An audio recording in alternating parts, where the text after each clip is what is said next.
There it goes. Okay. Saved that just for the start of the recording, so we could open on a high note, real classy game session. So, last time, you guys took a 3-day sail out to this island.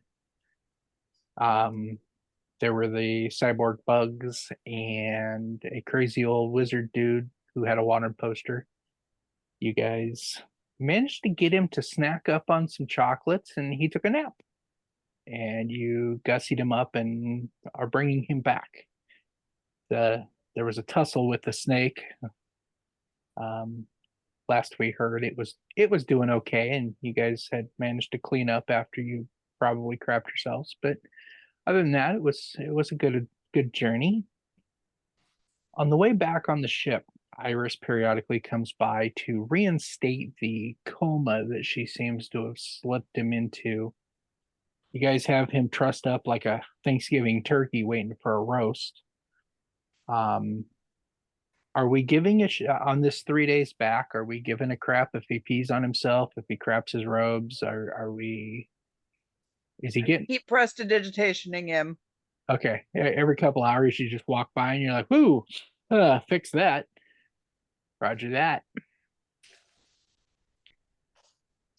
The only other real thing of note until the very last day, Svenrir, you see him a little distracted, a little shook. Periodically, you'll be caught staring over the side of the ship, just kind of forlornly staring into the distance of nothingness and waves. Other times, you'll sit on a crate somewhere looking at your hands. They look like big, strong hands, but all the power in the world you took up against that snake, and it was fun. You were having a blast. But you saw something that, wow, it humbled you a little bit, I guess, is where it's leaving you, and it's got you in your head a little bit. Doesn't help as those damn eyes keep, every 3 or 4 days minimum. But on the ship, it's every night. You close your eyes and they stare back at you. Do I recognize these eyes at all? Like, do they ring nothing? Nothing you've ever seen before. Okay. The final day of sailing, you guys are slowly inching your way into the calmness of the harbor. And looking upon Seaside, you notice a thin wisp column of smoke, which is kind of unusual. Most fires use magic and they don't give off smoke. But as you pull closer and closer, you see there's a little bit of chaos going on. There's a little bit of extra energy in the town. And finally, you're close enough to realize the smoke's coming from the train yard just outside of town. You get a little bit of a glimpse before the wall gets in the way of a train that has multiple smolder spots going on. Looks like that train might have got hit hard somewhere out there by something. Not quite sure whether it's scorch marks or acid marks, but there's definitely burns of some nature going on. You guys pull up to the docks and tie off. Tess finally comes and finds you guys. Well, seems we've ventured the Grand Blue and came back in one piece yet again. Are we still on for our deal? We bring in the bounty and then we split it? Agreed. And what are you going to do with him for now? How soon are you leaving to deliver him? We have to go to Ned's to send a message to say that we've caught him. Makes sense. So I guess it depends on what they tell us. Okay. Tess turns. Iris, keep him napping for the next 24 hours? She just absently tosses a hand and walks through a doorway and disappears. Tess turns back. Well, okay. It gives us 24 hours to get in contact with whoever's paying this exorbitant bounty. So he's good here for now. He turns and looks at Bear. Says, are the two of you staying on ship too? You heading back to the inn? I only asked because you've been on cleanup duty. I'm happy to stay on ship. I'll go to Ned's or we'll go to Ned's and call for the contract, and then I can come back to the ship and be on cleanup duty. I don't think we're expected back at the tavern yet, so Even if you were, it's one of those establishments, that if you're 3 days late or you're 3 months late, it's not that big of a difference. It's basically day work. Any real length of contract is rare. So it's just kind of how the gig works. It's become norm unless you make arrangements otherwise. I guess we're heading to Ned's. And with that, beautifully timed, the gangplank is run out and lowered down to the docks. And bits of this and that, things that you didn't even know were gathered while you guys were inland, seem to be being pulled out in baskets and barrels and boxes. A lot of tidbit critters. Some of them still alive. Like there's a crab in a box that seems to be running around, and it's still alive. But again, like the last few of them you've seen, they're partially mechanical. I look at Tess and I say, "Are you planning to enter the pet trade business?" No, these things they don't seem overly friendly. And she holds up one hand and two fingers are bandaged. These have basically evolved into experimental learning objects. People tend to pay a lot for eccentrics. As long as you know the right people to sell to. And she kind of rubs the side of her nose a little bit. Oh, you asshole. Did you bring enough Nutter Butters for everybody? I don't know who you're talking about. I don't know who you're talking about. Perfect. Are they like the double stuffed ones too? No, they're just plain ones. Okay, I feel a little better then.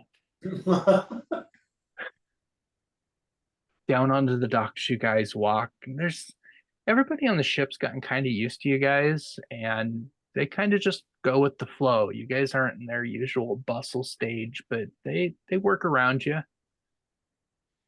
Up onto dry land you get. The wanted posters nearby if you wanted to check on the number. And I take the whole wanted poster. Okay, just peel it right off the wall.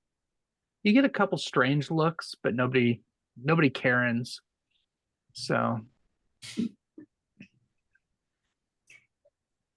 I continue walking straight to Ned's. Yep. that's become a thing. Nobody seems to Karen. Yeah.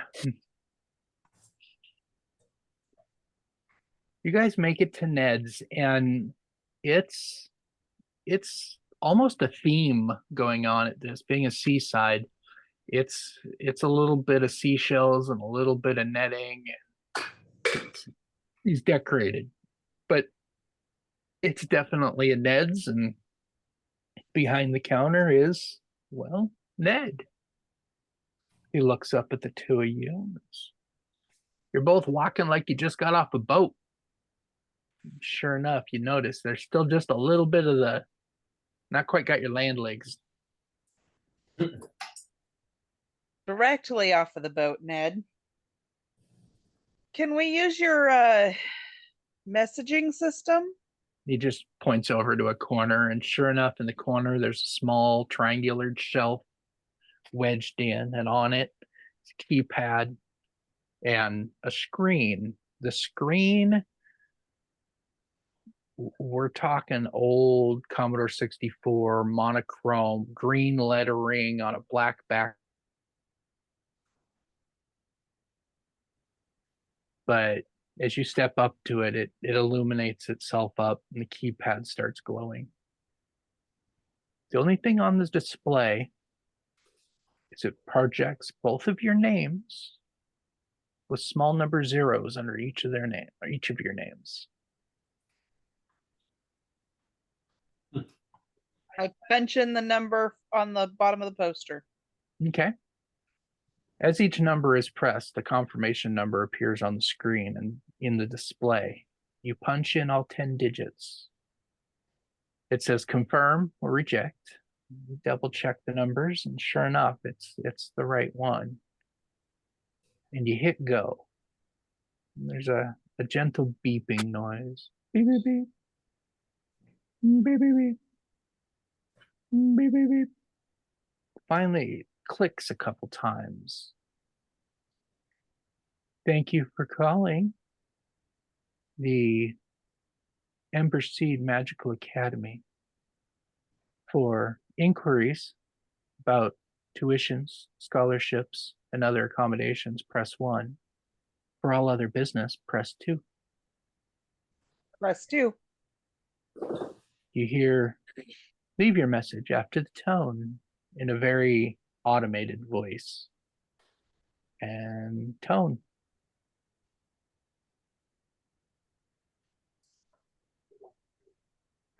Have your bounty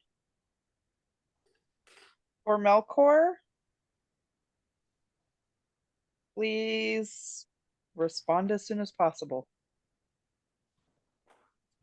After 3 seconds of non-speaking, it beeps again. It says to send message, press 1. To re-record, press 2. Want to say anything different? Press 1. Okay. And it gives you the patented message sent. And a small glyph appears on the back of the index finger that you've merrily been pressing. Small magical glyph right on your fingernail. The moment it appears, it fades away and is almost indistinguishable. You know how the system works. You've seen other people use it. You just never had a need to before. When a response comes, the glyph will light up. And all you need to do is find another one of these locations and check in. Sounds pretty handy. So I guess You're not leaving without shopping, are you? The voice booms through the building. never, Ned. He claps. I happily go back over to Ned. So, what kind of weirdness did you find out at sea? You've noticed every time you go into a Ned's, he's always asking for a story. He seems to be I hungry. tell him the story of the super huge mechanical snake and how it almost squished Fenrir. His eyes are wide like an 8-year-old listening to a horror story at camp. He's just enraptured. And as the story When Good. she mentions it almost crushing me, I'll kind of what I was like almost ashamed, like downward kind of like. He still won. Well, I see that. You wouldn't be telling me about it if you hadn't. A beast like that. Oh, The snake is still alive, so well, good. A magnificent creature of that magnitude. It'd be a terrible crime to waste it.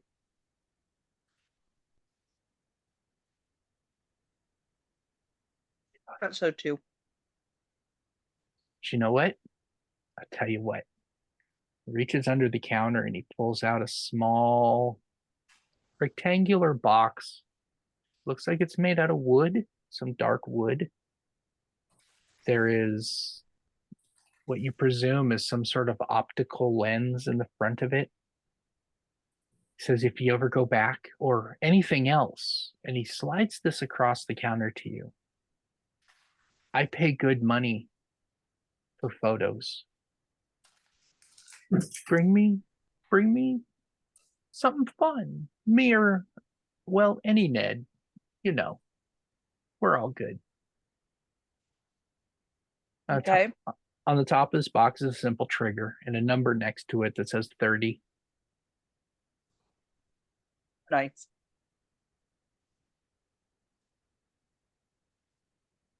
All right. I take the optical camera and put it in my bag. And in part of telling my story, I really want to explain how well the ray of frost grenade worked when I used it on the snake. As you explain this, and as you finish your story, basically, he goes, "Would you be willing to say that on an advertisement? Would you be willing to endorse this? You seem thoroughly excited about the usefulness. Is that something you'd be paid for your testimonials?" And he looks back and forth at both of you. I didn't see it personally, so Did you see it after the fact? The result?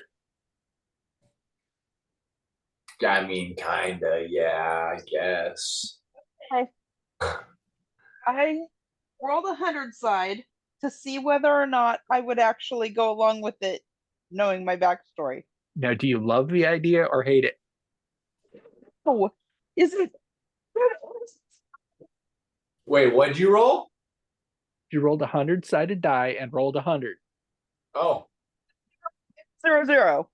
But on a 100-sided die, just like with any percentile, it goes from 1 to 100, not from 0 to 99. So all zeros is in 100. But I'm very excited about this idea, so I jump on board. Yes, I'd absolutely be willing to do that, Ned. Would after sundown tonight work for you guys? I guess. Sure. Okay. So he makes arrangements to meet up with you at like 9 o'clock at night. Explains that he's got a recording studio in the back. Not a problem. Okay. Can I take my payment in more grenades? Sure. How about you pick out any 3? Okay.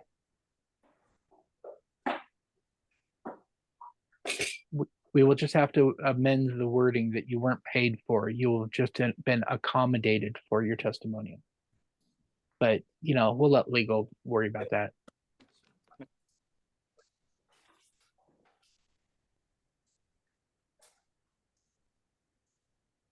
Okay. So I am going to pick out a couple more grenades. Cool. And 3 combat grenades. Your flavor. so I'm going to take 6 total, Cool. paying him for the extra 3.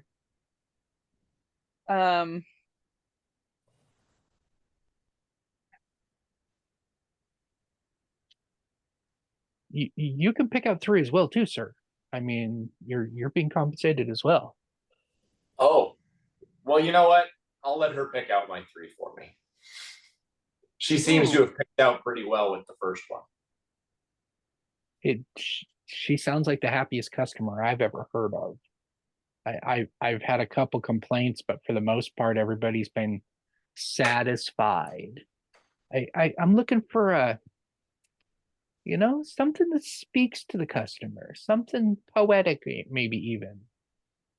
Well, if I'm being honest, that's more her speed anyway. I just beat the shit out of stuff with my axe, so that's kind of my thing. That can be poetry too.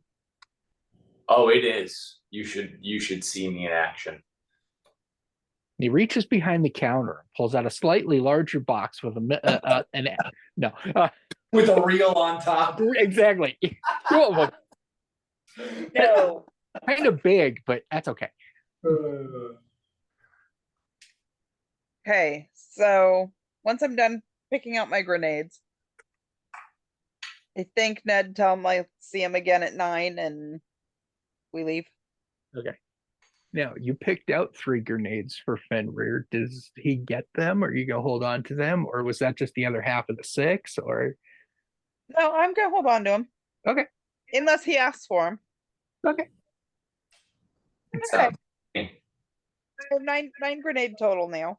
nice. You were out. No, I have 3 for him, 3 for me, and the 3 extra I bought. But by that, before you bought the 9, you were completely out.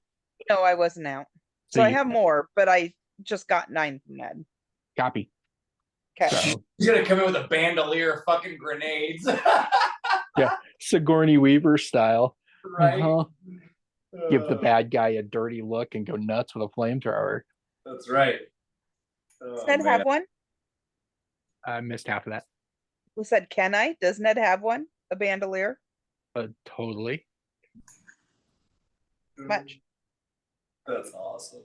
He sets it on the counter. He says, "Not a big deal. You're a valued customer." Bandolier would have set you back like a silver piece. So he's just like, "Here, Hold. it can hold." We're talking just ammo here. This bandolier can hold 6 grenades at once. Nice. Ching, ching. And by grenades, in my head, they look a little bit like chunky shotgun shells, Okay. kind of pudgy shotgun shells. Or like a mortar for like a firework, kind of like a. Yeah. Well, those come in every shape and size. It's not as big as a 40 millimeter grenade launcher with the military, but not as small as a shotgun shell. Somewhere in that In between, right? pill bottle, maybe. Maybe that's even too big. Okay. But yeah, cool.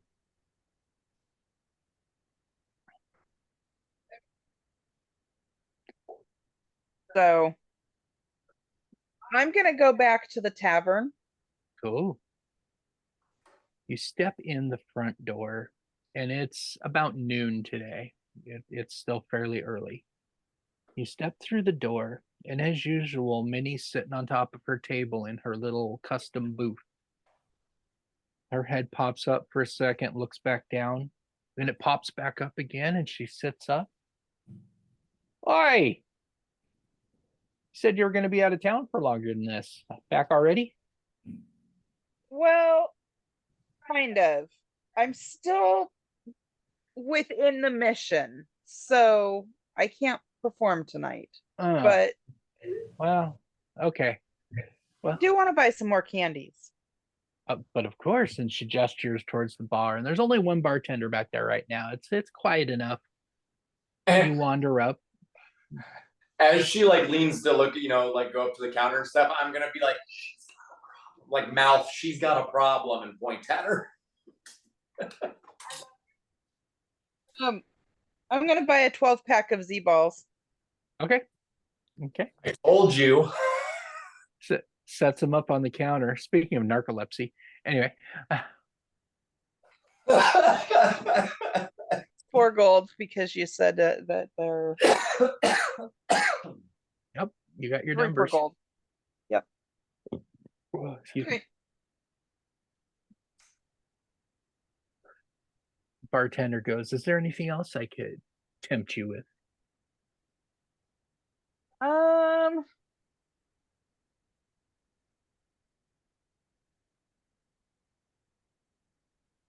Something to change your reality, maybe alter your perception. Are there any gummies that would like give me an edge in a fight?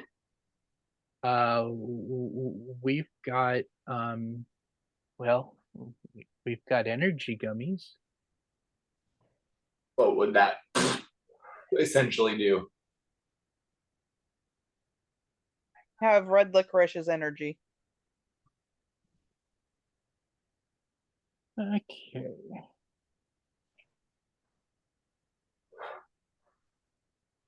Yeah, the licorice is caffeine without the jitters.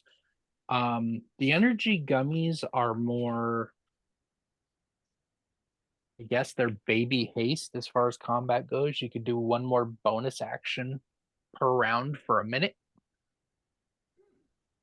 Okay. Without the negative of exhaustion. Correct. Correct. It's just a little, it's more focus than energy. It makes you more efficient, as it were. All right. Yeah, we call them booster gummies. Well, I And don't have any of them quite yet, but sure, sure. I'm glad to know. Thank you. There's 6 of those. Okay.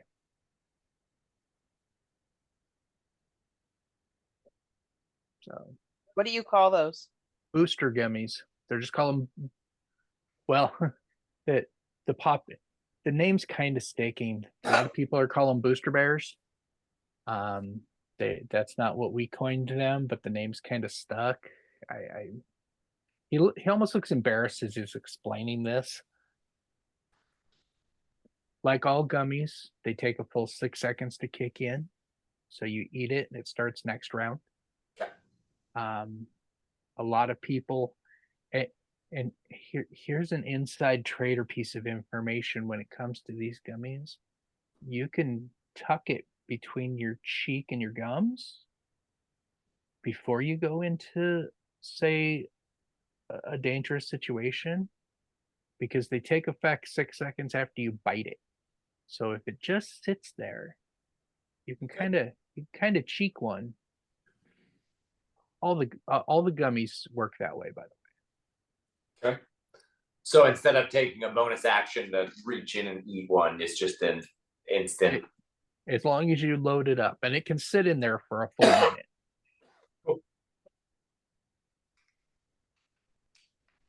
He explains that it's one of the hidden gems of the gummies being what they are, as opposed to a potion or whatever. That and their durability, they don't break. It's brilliant. Yeah. Fuck potions. That's right.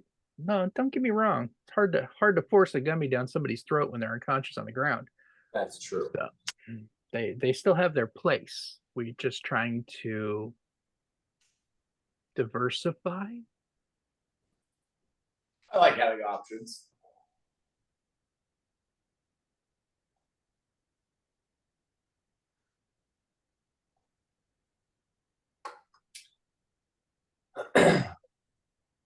I'm set. I don't need anything.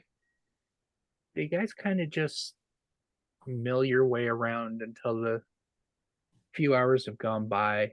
You end up back at the ship, shopping and whatnot wrapped up. Has your Tess has glyph lit changed. up yet? What? Has her glyph lit up yet? Nope. All right. No.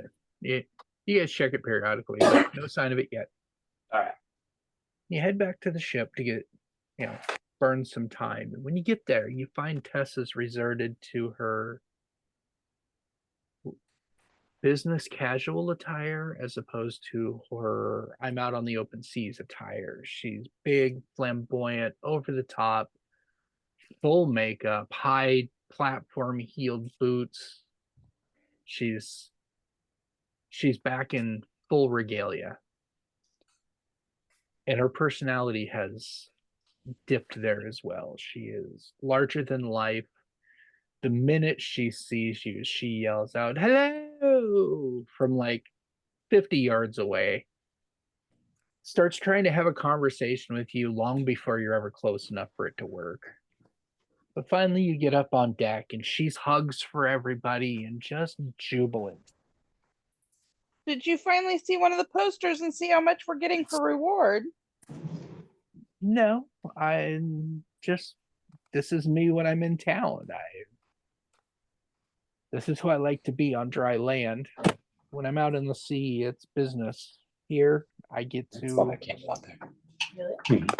I get to unwind, to express. So I do. I see. And I take out the wanted poster and set it in front of her. She picks it up and slowly unrolls it, looks at it. Ooh, awful picture. Oh. Oh. She slowly rolls it back up, sets it back down, looks around at the rest of the crew, see who's close, looks up even. That much? All Is it- persona's gone. This is raw shock coming through all of this makeup and costuming. This is why it was worth coming back early and not looking at the rest of the island. Whew. Well, now what? Okay, have you made arrangements? I put in my message. We're waiting to hear back. Whew. Tess staggers just a little bit, so she steps over and leans up against a barrel to steady herself. And over the next minute or so, you see her reconstruct her persona. The smile comes back, the glimmer in her eye, the rightness to her shoulders. She stands up a little taller. She gets her poise back. She finally looks and goes, well, if there's anything I can do to help, and turns and quickly walks away from the two of you.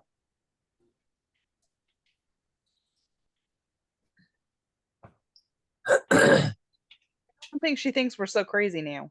I guess not. Or she thinks we're more crazy. I don't know. Is it still the 9,000 gold? What Yeah. the poster says. What is that? Okay. And by that, you know, you could probably afford the boat you're standing on. Maybe not the paint job, but the boat.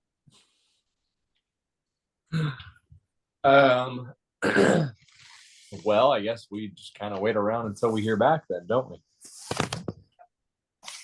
But yeah, I gotta go clean him up. Right back.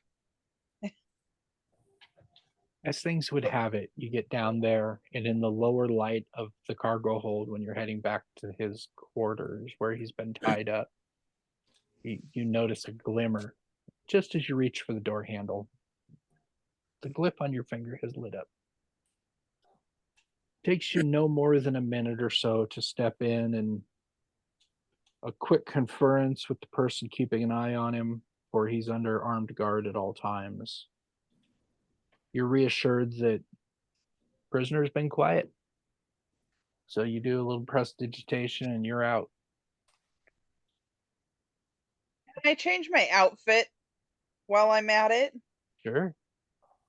Just into something more, a little nicer, more TV presentable. Okay. Still looking like Bear. And I was going to say Fenrir's still got blood on him, but it's been 3 days. So it's Yeah. 50-50. To agitate him when we got back to the ship because everybody That's was right. looking at us weird. Everybody was looking at you because you were kind of toted. Yeah, so maybe dressed more for like a performance in front of nobles. And I'm still just dressed in my normal clothes. As you are changing, this is a sailing ship. There's not a whole lot of privacy going on. But you're changing clothes out, and one of his crew members didn't even quite catch her name, comes up to you and goes, "Oh, honey, you wearing that? What's wrong with this? Oh, come with me." And she grabs you by the back of the neck, not forcefully, but firmly, and brings you over by her bunk. And as you do, two more of the crew come over. "What's going on, girls?" And before you know it, there's a half a dozen of them down there, and they've turned you into a dress-up doll. And whether you want to or not, they tear you down and build you back up from top to bottom. It happens in less than 2 minutes. It's almost like a professional crew. Well, I tell him I need to look like, I don't know, a badass adventurer because I'm going to be in a commercial. Yes. And it starts this variable cornucopia of pieces from this person's kit, and it's something from that one's kit. And you end up looking like something right off the front of a Harlequin novel. fresh off the boat, just you're still the hero of this story. You're a little scruffed up on purpose. You've got your gear, but you look Indiana Jones meets Laura Croft esque. They stand back and they all kind of, nope, hold on. And another one runs off and comes back with frankly slightly gaudy earrings and tries to put them on you. And two of the other girls like, oh no, honey, no, nope, nope. And they all get a good laugh, and you end up rushed back up onto the decks, looking very different. Fenrir, you glance over and you're not even sure it's her at first glance, but a good look at her face, and all of a sudden, hey, that's Bear. Wow. Honestly, I'm shocked. I thought you were coming back with rainbows. I was a little worried about that myself. Surprisingly, the makeup that went on, very tasteful, very modest. It just highlights the right things in the right places. Your cheekbones look a little firmer and higher. Your eyebrows are very crisp. And put it on too and stuff it full of grenades. You missed the first half of that. I grabbed the bandolier and put it on over the. And somehow it looks like it was made for that outfit. The color is even good. Yeah, you're decked out. Nice. Tess looks over at Fenrir. Your turn. Nope. Tess takes a couple steps closer to you. He goes, oh, come on.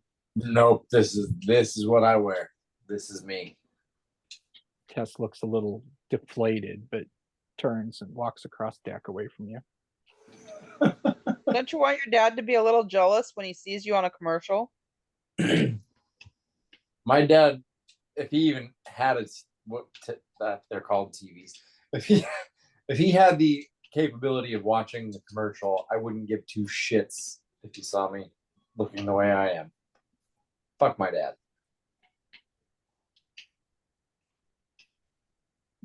You hear Tess gasp a little bit from a fair distance away. Just a oh.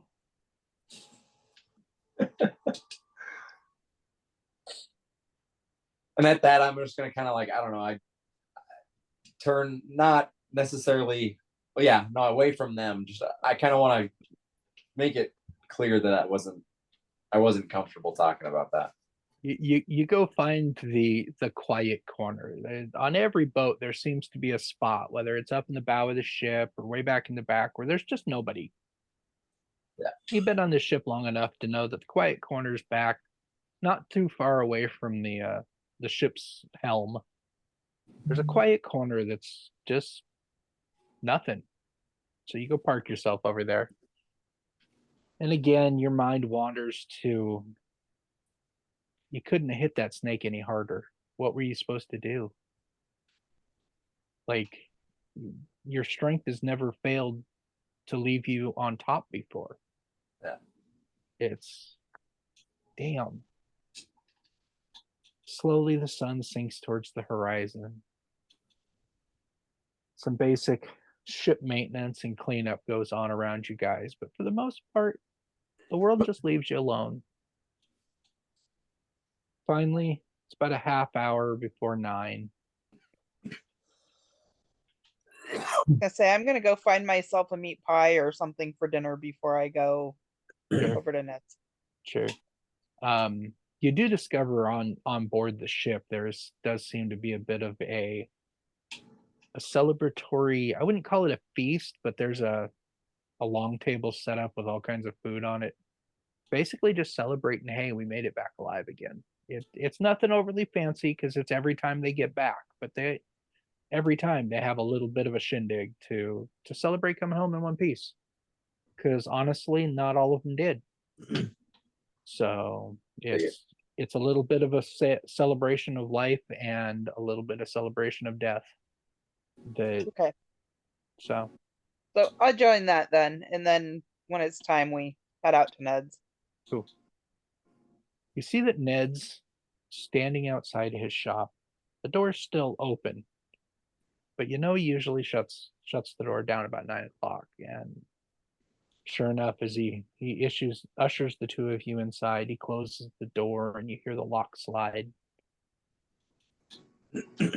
He leads you towards the back of the shop where there's just this open doorway. You step through it into a hall.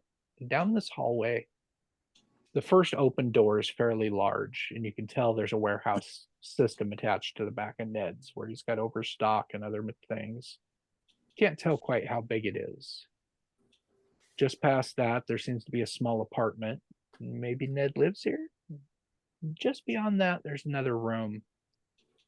I would call it a multi-purpose room in that there seems to be theatrical costuming, props. And sure enough, in one corner, he's got panels that depict like poorly painted tree line or hastily drawn rock wall or castle wall that he uses for like the backdrops of these videos, apparently.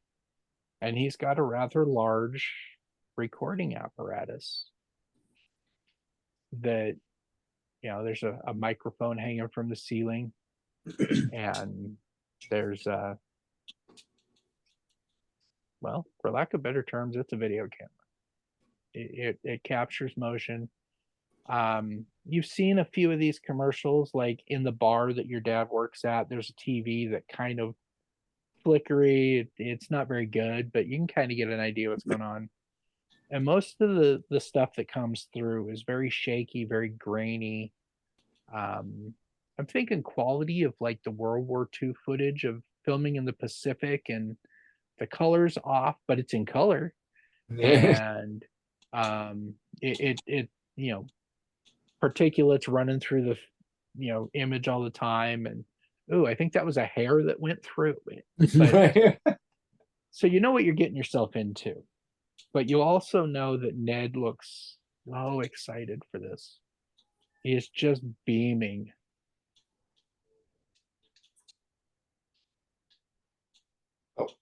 Phone call. All right, I'll be right back then.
We found new kicks and they're really good.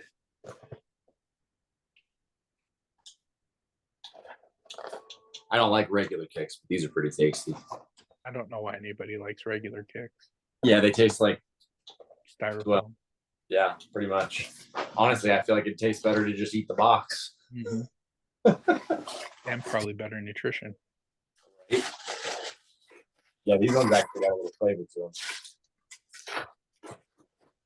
I like them better dry than I do with milk. I have certain cereals like that. My specific one is rice checks, but only the first bowl out of the box, because after they've been open for 24 hours, they go stale. Yeah, they're not good after that.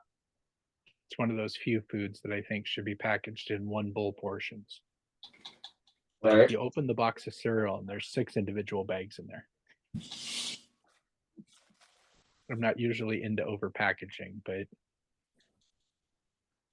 Well, and let's be honest, some people's idea of a bowl is a lot more or less than other people's ideas of a bowl. So But okay, let's say there's enough in there for 2 of my bowls. That's still 50% better than if it's a whole box. that's true. And then they make like the jumbo box, and I just want to weep. No. But that first bowl, oh, Ooh, here's an invention. Think of it. A fucking cereal bag resealer, kind of like a vacuum sealer. Just just warms it up enough to heat up and then reseals it for you. it exists. There's one hanging on my refrigerator. Oh, well, never mind then. About $6 on Amazon. Oh, really? The downside is what is now in the bag is oxygenated air, unlike when they originally packaged it, which is not. So you That's still true. have the oxygenation issue. Now I've got little like packets that eat oxygen that maybe I need to throw one in. Not that I really eat cereal anymore, but Yeah, I don't typically eat it too much, but here and there. well, sure, here and there's healthy. Sorry about that. My mama called. Yeah, don't be sorry. Tell me first. So, Ned, before we start recording, can I check my messages after we're done? Before or after? You confused me. I mean, I want to have the conversation before we record, but check the message after we record. But Can I check my message when we're done recording? of course. Thank you. Okay.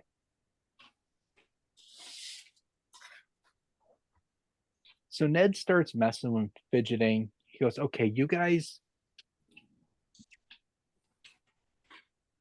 I'd like an action scene. If we can come up with something that, I don't know, I've got tools here that I can project, and I have illusion powers and stuff for filming this. I don't even really understand how these grenades work in the field. I just enjoy selling them. So Can I use one to show? maybe on the final take, let's block it out first and make sure let's take a couple rounds at this. And but yes, wait, okay, which ones? Wait, and his eyes get kind of big, like he's like all of a sudden really nervous.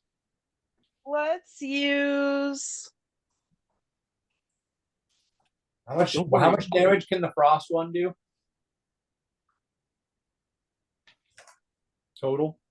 Per the cantrip, I'm not totally sure right off the top of my head, but I'm guessing a D6 plus chill effect. Not remembering exactly. But any combat cantrip is available to you. So what I'm hearing is it wouldn't kill me. No. Shit, throwing at me, I'll take the hit. Ned goes, oh my.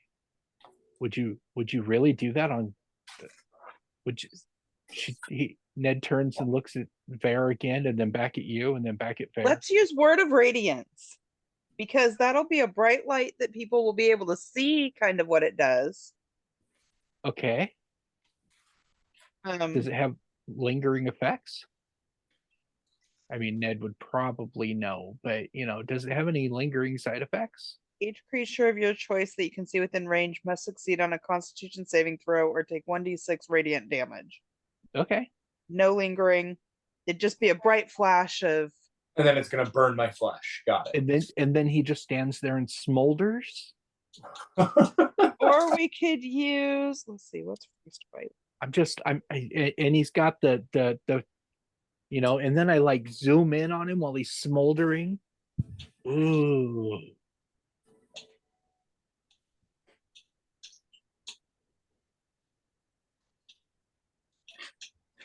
Bite is 1d6 cold damage, but it doesn't say anything lingering. Probably most of them don't. We might want to avoid that on camera. I don't know how erect nipples are going to play on TV. Well, if they're his erect nipples, it's probably fine. If they were my erect nipples, probably not so much. What's the I difference? beg to differ, but nipples are nipples. I mean, We could use Ray of Frost again. A frigid beam of blue-white light streaks toward a creature within range. Make a ranged spell attack, blah, blah, blah. On a hit, it takes 1d8 cold damage, and its speed is reduced by 10 feet until the start of your next turn. So that would be lingering. And if you volunteer to fail your save on it, aka take the hit, and then you're like trying to charge at her and you come in full speed but get hit by this, and you can see how it slows. And blue looks good on camera. It's got a nice vibrant. Okay. So, and he starts blocking out the scene of like, Ver, you're going to be over here, and Fenrir, you're going to be over here. And what's your motivation in this scene? Are you mad at her? oh, I'm always mad at her. You're always mad at her. Are you aggravating? He turns to you, Ver.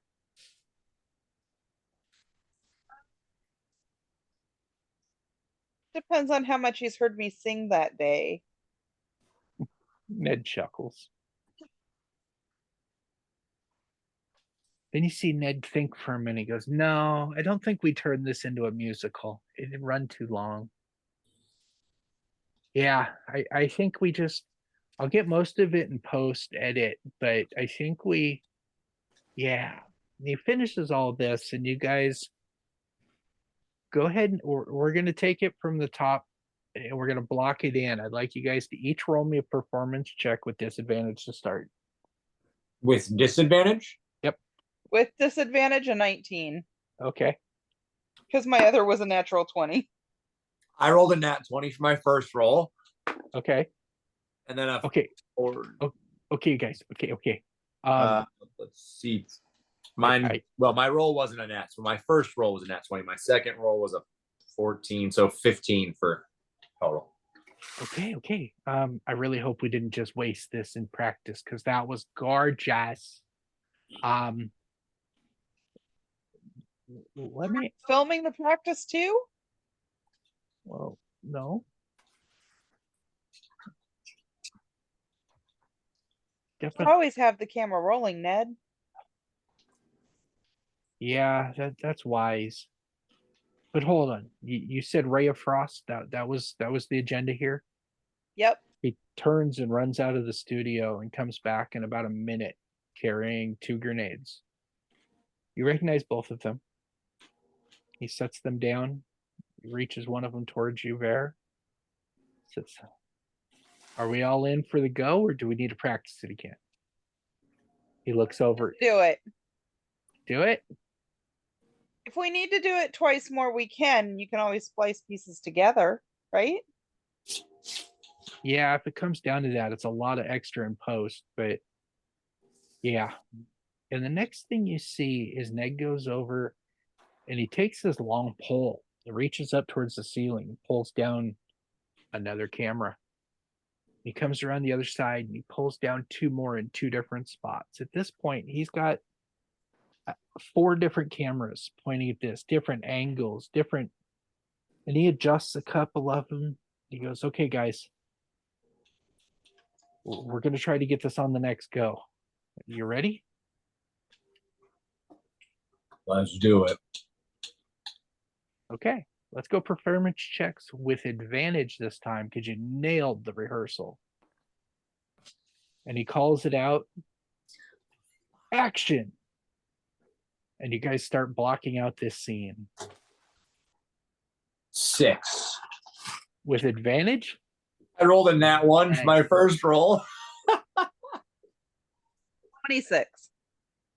Fenrir, you come stalking in, growling like you're fully enraged.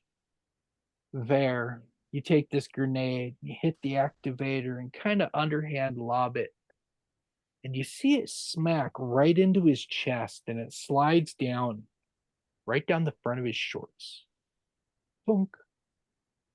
And then a bright blue light erupts from his jock. And he tiptoes up onto high toes, and his arms flail back in his head. And you see frost rime up his neck and over his shoulders and down his thighs. And he staggers forward a couple more times, slowly, just Fenrir, finally your footing slips out from under you, for the ice has made it to your feet and the ground just gets like snot. You collapse down onto the ground. Start singing a little jingle about cold nuts. Roll me a performance straight up on that one. Improv moment. With a 19, this lilting voice, mirthful, whimsical, but at the same time, it burns almost as much as this cold hurts, because her lyrics hit a little too close to home while you're in this moment. Hey, Fenrir, roll me a wisdom check. 15. You feel your blood start boiling. You can almost swear it's going to melt all of this ice off, but you take a half a deep breath and you're like, no, not here, not now. And you just lay there, take a couple long, deep breaths. There, you're up there just, it's like vicious mockery without the pain. And finally you hear, cut! Oh. We do it again.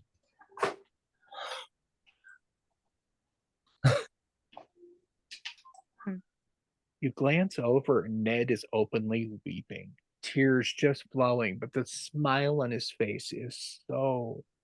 He looked like he's gonna hurt himself from smiling, and his hand somewhat obscures it every once in a while, but he's just... You okay, Ned? You've missed your calling. That was beautiful. Oh, we definitely didn't waste it in like rehearsal. That was... Oh. And at that, I'm gonna say, fuck both of you. Give me something for the pain. And Ned reaches over, and you see sitting next to him is a couple towels, and he throws you one, and as it hits you, it not only eases the pain in your body, but it's a heating blanket. And it hits you, and the ice instantly starts melting, and you take it, you kind of get it in the extra cold bits, and slowly the frost melts off of your form.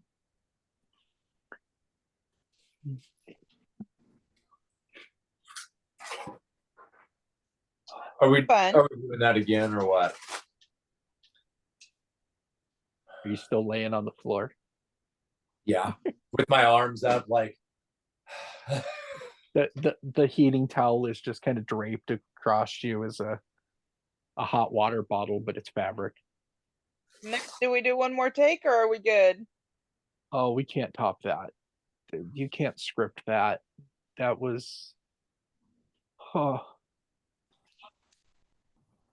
It's going to take a little in post, but I think...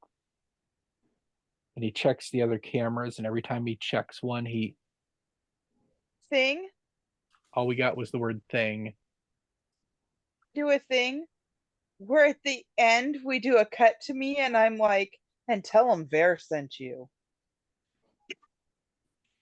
Ned goes, and he points at one of the cameras that he hasn't checked yet. So I turn around and I do the little thing and tell him Ver sent you. In the cheesiest way possible. and in the background, I'm gonna be holding up the middle finger.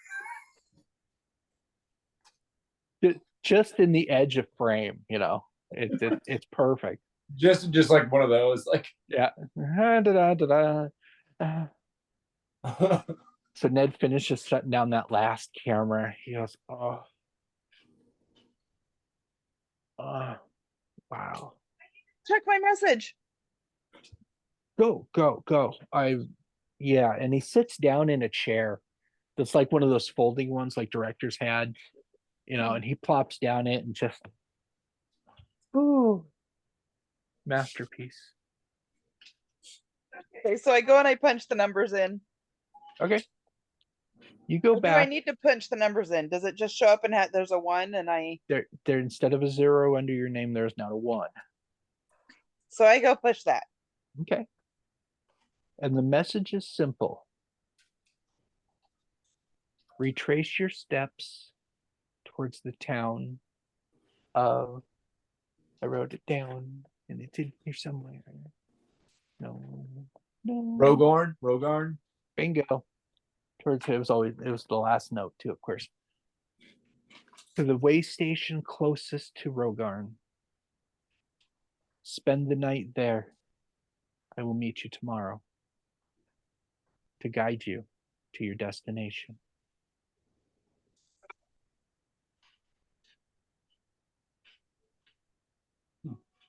So I guess with that, I go back and collect Fenrir and tell him we should go back to the ship.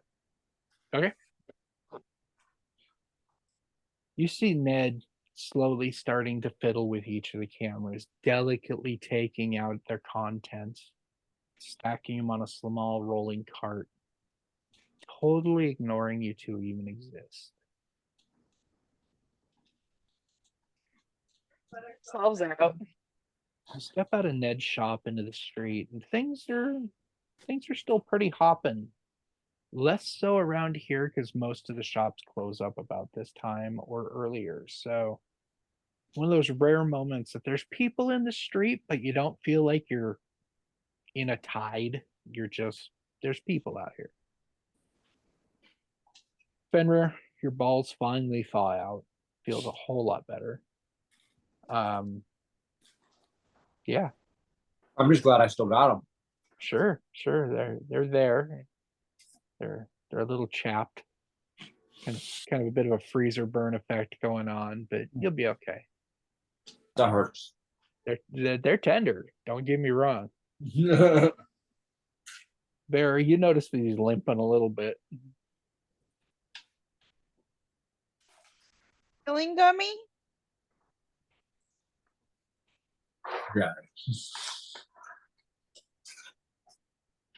You're relieved that he chose to eat it instead of using it as a topical. Mm-hmm. I've been rubbing it on for an hour. That's with it. Yeah, it's not helping.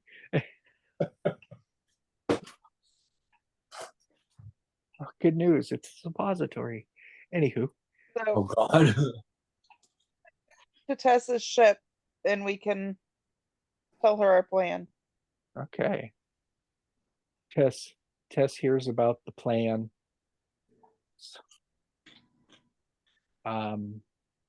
Iris just did her rounds a little bit ago and made sure he was asleep again. But if your journey's going to take that long, what's your agenda for restraint? Well, I have more of the sleep candies. Okay. Shove a few down his throat. And maybe, do you have a carriage or know where we could get a carriage to, or a wagon that we can put him in? Tess just smiles. She goes, "Oh, honey, not to worry. You're good to go. We'll get you there. In the time frame that you're looking, we'll need you out the door basically as the sun breaks the horizon. But yeah, we'll get you there." Okay. So I guess I'm gonna go ahead and go to sleep for the night. Yep. I assume we have our beds still on Tessa's ship. Uh-huh. Tess looks at Fenrir and goes, "You know you don't need to sleep alone." I do. I promise you. I do. You're a snorer, aren't you? Yeah. I promise I wouldn't mind, but if you insist. And she winks and turns and strides off towards her cabin. I'll head to bed. Fairly early in the morning, one of the sailors comes around and she gently wakes each of you. Says, "We'll be leaving within the hour. you want to get yourself prepared. Preparations don't take long. You guys have been traveling light and you're used to this lifestyle already. As I prepare, I make sure that all the people that helped me yesterday with clothing bits get them back. But of course, even so far as some of them come to help you, get out of said costuming, because sometimes once you're in it, you're in it. So, one of them thanks you for cleaning it as they go along, because you're just randomly prestidigitating any of the grime off. The tear stains from you laughing so hard yesterday are sometimes difficult to get out. So, Exactly. yeah. Finally, you guys wander up on deck, and a bit of a transformation seems to have taken place. For the center mast of the ship, the mainsail doesn't look like a sail anymore. Instead of being on a long arm beam, it now looks like an empty sack hanging around the mainsail, just drooped there. The cross beam is still up there, but the sail doesn't seem to be attached to it anymore. It seems to be wrapped around the main mast, almost like an umbrella would be wrapped around and coiled up.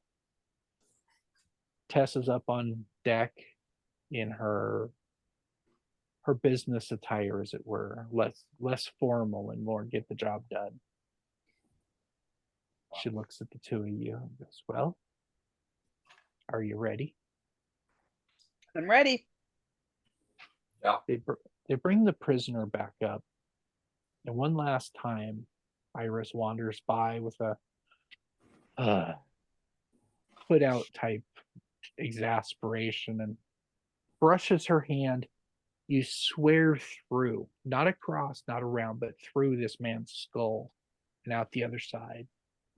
And the snores coming from within deepen and richen. She goes, "That'll keep him quiet for another 12. Happy travels." And she wanders off again. And in that uncanny way she does, she walks, one sailor walks past her and she just vanishes behind him. It's the second time you've seen her do this, and every time it's still just whoa.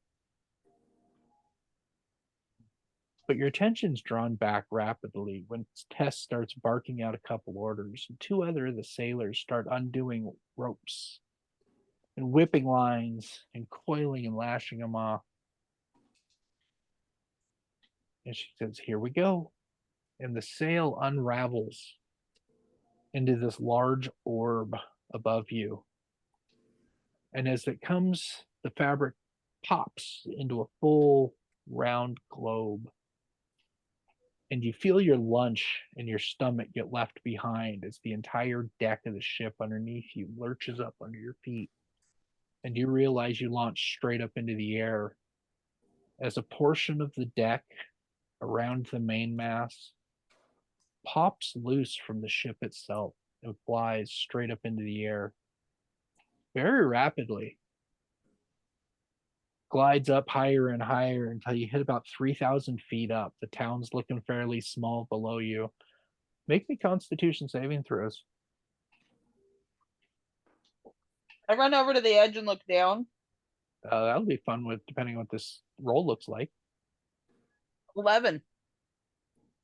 You get to the edge feeling a little wobbly, but you grab the rail and the view's worth it. 25. Fenrir wanders over and Captain Morgan's on the edge of the rail, just puts a knee up and leans over the edge like, I take this over water any day type. And then you feel the ship shift against the wind, no less. And it starts moving over the city of Seaside. You see it move away. You get a decent look at the train, which has now finally been extinguished. A couple little tiny wisps of steam and whatnot. But this train's been hammered. Scorch marks, broken glass. The last car looks like a portion of it's missing. And the part that's missing looks like there's a bite mark out of it. Oh, fuck.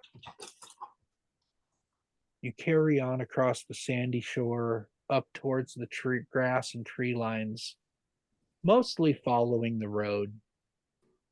It's a little faster than a horse, but let me tell you, it's a lot smoother ride. You guys head along. You see the first and second way stations go by until about 3 o'clock in the afternoon. You can see the third way station coming within sight. Way off in the distance, you can just make out the hill of Rogarn, the mountain that they're mining. But the way station's your destination, and you can feel the ship slowly starting to ease itself down. You land just off the edge of the road, making sure to stay clear of the train tracks. Tess looks at you. As well, hopefully that was a timely enough journey for the two of you. You were told to be here by nightfall, so I got you here. That's perfect. Thank you, Tess. Yeah, we appreciate it. With this, Tess opens up a small closet-looking structure at the back of this, and your horses are slowly led out. There's no way they'd fit inside, but they come out looking well-rested, well-fed, and groomed. She leads them down onto the ground as you guys prepare yourselves. Her sailors help bring in Mr. Wizard, all trussed up. They lay him out on the table in the common room. This way station's smaller than the other one because it's less popular, but it's useful. And currently it's empty. You have a place to yourself. Is there another horse for Wizard Guy to be? You can go on the back of mine. Okay. Like all way stations, there's a defensible wall around this structure. This one's not as impressive. This one looks like it could use a little repair, so hopefully nothing too big tries to come in. Well, hopefully nothing tries to come in, but hey, it's the wilds, and they call them that for a reason. As this unloading takes place, there's a small amount of provisions left for you. Tess says, hopefully I see and hear from you soon. I'm excited to hear how the rest of this journey goes, and not to put too fine a point on it, just she makes sure nobody else is too clear to listen. She goes, I'm looking forward to the payday. So Yeah, I think we are too. You and your crew, I'm sure. Well, when they find out. exactly. Well, if there's nothing else, and Tess turns and dashes back up the gangplank, looks back from the railing and waits to see if there's an answer. See you soon. The gangplank is pulled up quickly and the ship bounces back up into the air. As it does, you notice its return trip seems to be going a whole lot faster. She takes off in her balloon at breakneck speed. It dawns on you. She's putting the guns to it and the wind's in her favor. She might make it back before dark at this rate. Oh. Yeah. Nice. Into the wind, you guys were making better time than horses, but not by a whole ton. With the wind, if the wind holds, she's probably doing quad speed. I'm assuming, has it been about 12 hours since we took off this morning? Well, you took off at sunrise. Yeah, pushing it. So I'm going to give the guy 2 of the Z-balls. Okay. Those ones will just So- melt out, won't they? Or Miss they that. chocolates? They're chocolates. Chocolates that keep them knocked out. Yep. I think they look like truffles, little chocolate balls. First one's a struggle. You basically, you almost drown the bastard trying to wash it down, but once you get the first one down, You realize that give them some liquids, then the chocolate, because it helps, lubricate everything. And the second one goes down a little easier. And you hear his stomach rumbling and grumbling a little bit. It dawns on you. He hasn't had anything to eat or drink in, 4 days now? Yep. You also notice while you're doing this, his breathing's a little ragged. There's dry crusties around the corners of his mouth.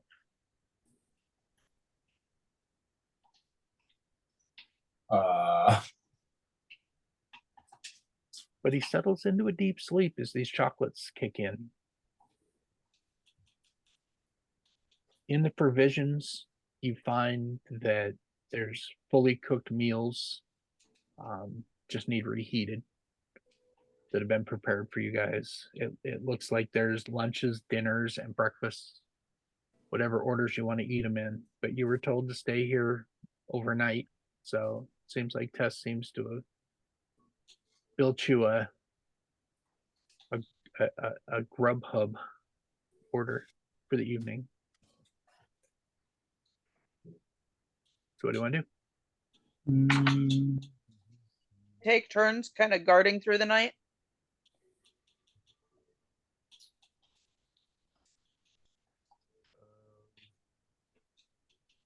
Yeah. Take a watch. Each of you roll me a d6.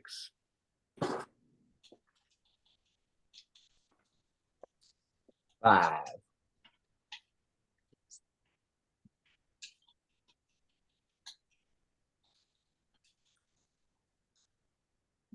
Right around midnight, you're on watch. Do you hear a sniffing noise? Like something's sniffing under the door of the way station. As you listen, it's accompanied by some heavy scratches and a strange mewling noise, almost a whimpering screech. Not overly loud, but it sounds big. Some more sniffing takes place, and you hear bang up against the door a little bit, accompanied by some scratching noises. Sounds like something's trying to get in. Sounds like something maybe knows you're in here, or something's in here. Did I hear the bang on the door? You're asleep. I take my magic missile wand out. Okay. And I'm going to point it under the door Okay. and use it. Go ahead and roll me a d20 with advantage. You kind of got the drop on this thing. 17. Okay. So, 2 of the 3 bolts lance underneath the door. And you hear a rebuttal from the other side of the door. It was a loud screech. The 3rd bolt clips the bottom edge of the door itself, and you hear a resounding crack. It's about a 4-foot long crack appears right up the center of this door. Outside, whatever was trying to get in is now really upset and starts scratching and bashing at the door, which as you watch, you see the door start to crumble. Use mend. Okay. Read the casting time on that spell for me. Oh shit, 1 minute. Okay. I don't even need to look it up. I know. Fenrir, roll me a perception check, even in your sleep. Nat 20. Okay. With the resounding cracking noise of wood splintering, your reflexes, you pop out of bed. Are you garbed? I'm just wearing my pants or whatever, cloth, whatever you want to call it. Yeah. Mending. I'm going to use my wand of mending. Okay. Roll me an initiative then. Because I need to see if you or it goes first. We'll find out if the door survives before you. Definitely it goes first. I rolled a 1. Yeah. So, Fenrir, go ahead and roll me a. Initiative. Yeah. Dirty 20. So you are in the back room, sitting up on a bed, and you hear this cracking noise that is completely no doubt you know exactly what's going on. That's splintering wood. You hear the scratching and the huffling. What do you want to do? Jumping up and grabbing my axe, and I'm gonna run over and get close to the door, and I'm just gonna wait. You come out of the back room into the main chamber. You see Bear over by the door, 2 wands out, 1 in each hand. You see a smoldering crack right through the middle of the door. You see her poised and ready. Looks like she's going to strike again as the door buckles in half.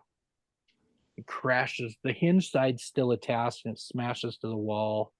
The handle side falls to the ground. And stepping through the opening is a massive owlbear, huffing and chuffing, and its big orbus eyes look around the room. One eye lands on Bear, the other one almost chameleon like turns and looks in a completely different direction over at Fenrir. And it just stops and takes in the moment. And at that, I'm gonna take a swing. Cool. You step the last 10 feet forward and bring your axe down on this beast.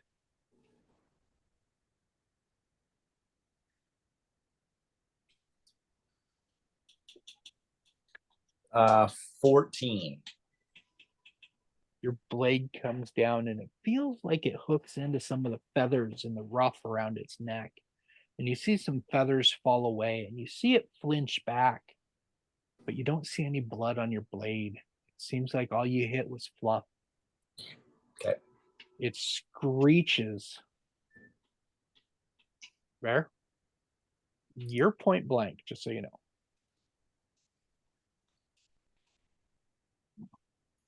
I am going to drop my mending wand and pull out my rapier and stab it. You do like the John Wick clip. You kind of take your mending wand and give it a flip so it's out of the way. And you pull out your crossbow and you aim it at the beast. Rapier, not crossbow. Okay, rapier, and you poise to strike at the beast.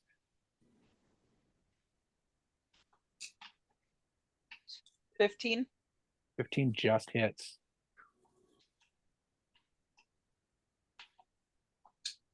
You see it visibly flinch as the blade sinks down into this bulky mass.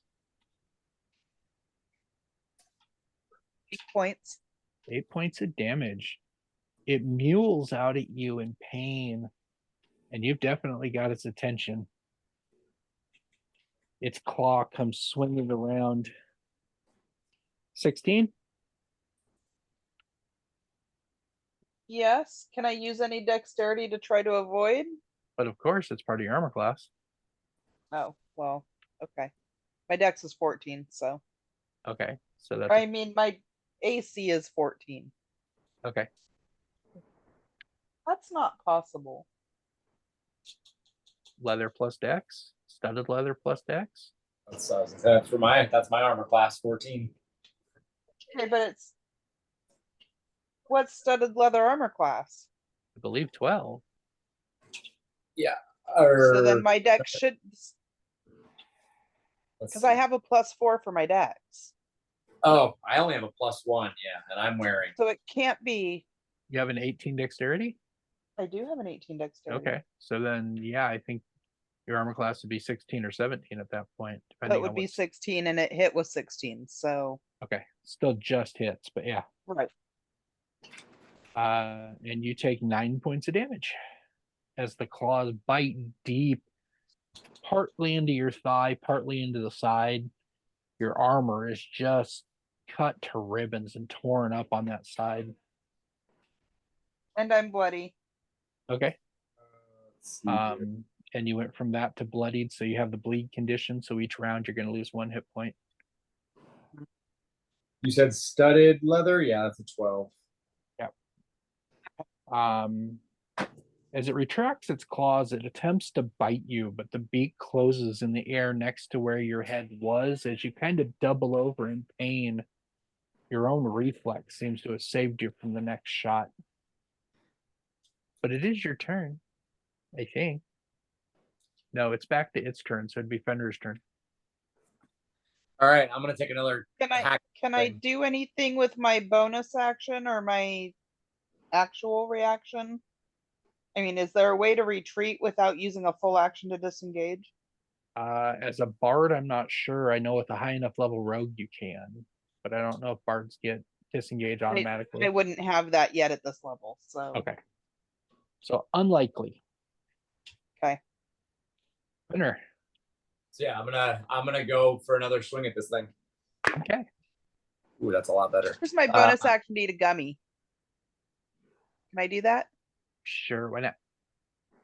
You'll toss it in your mouth. 24 to hit this time. Okay. You see it take a piece out of there, and you're like, oh, hell no. So Only you I come get in, that. you golf swing it right up behind its arm, front leg, like almost for its armpit.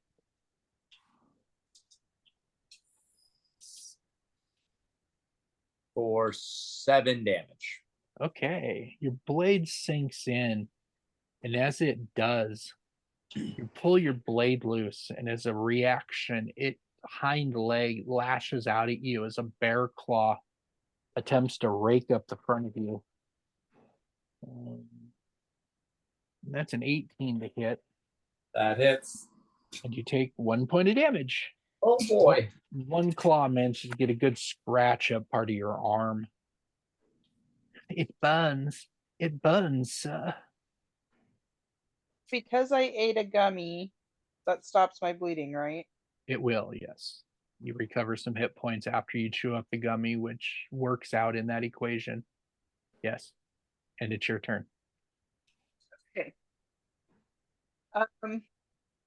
So I'm gonna go ahead and attack the owlbear again with my rapier. Anything fancy? You just going for blood. Just going for blood.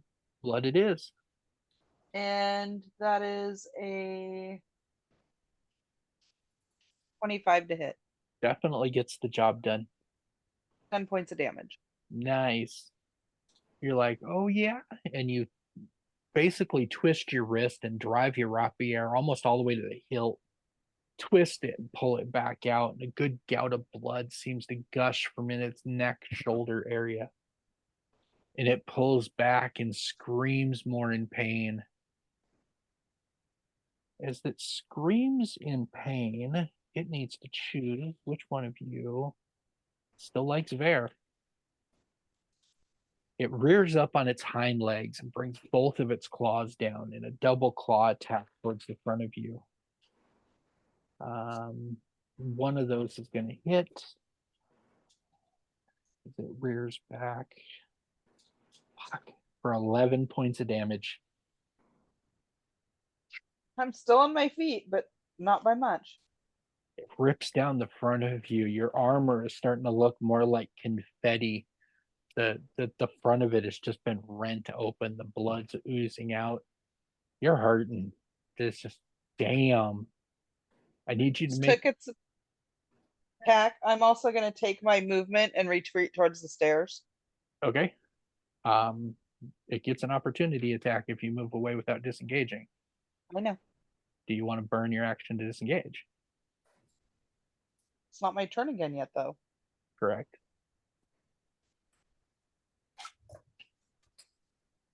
Okay, I'll wait then. Okay. I do need a dex check. Okay. You're probably going to pass it, but I just want to make sure.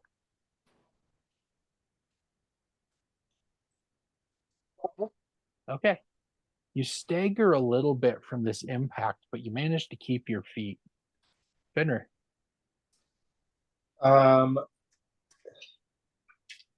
Is there a like stagger attack or like a anything like that where if you would, or where You you can like knew try? you knew a warrior once that could use abilities like that, but it's not something you've ever been taught. Not Okay, so something you understand. that's not just a normal. Okay. I mean, short of Uh, just punching things so hard they go, whoa. Well then I'm just gonna keep fucking hacking at this fucker. Okay.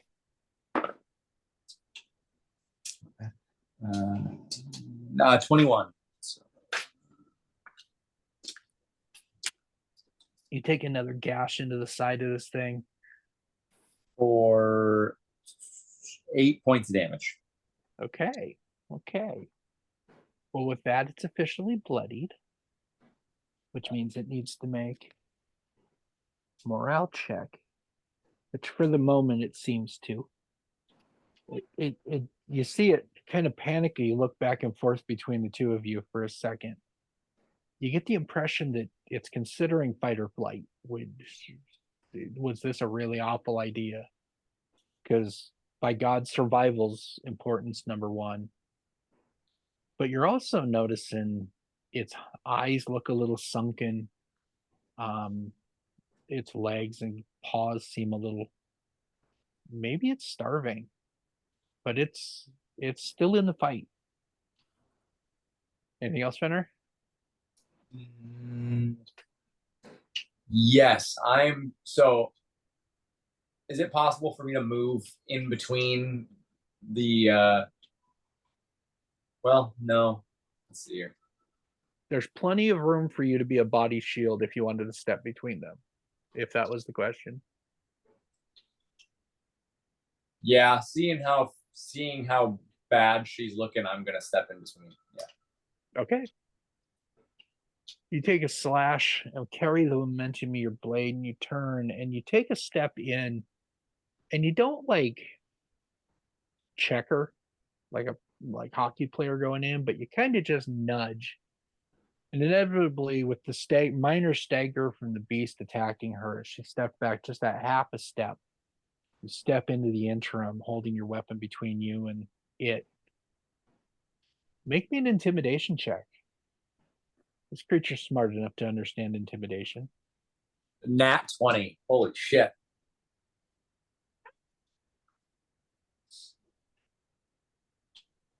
You see its eyes blink rapidly. 1, 2, 3. Woo. It turns and looks both ways, turns itself 180 degrees, which is not easy to do because it's in a doorway. And you both gain one single attack of opportunity each as this creature attempts to retreat.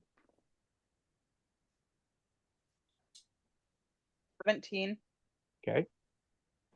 It's with 12. advantage. Oh, with advantage. Yeah. Because it's back's turn. Basically, you're blind striking it. That's 23. Okay. So 23 for mine then. For 11 points of damage. Look for mine. Combination of 23 points of damage to this beast as it attempts to step out the door. As the blades both sink in, you're pretty sure each went for a different leg, and you're pretty sure you got a femoral artery on each side.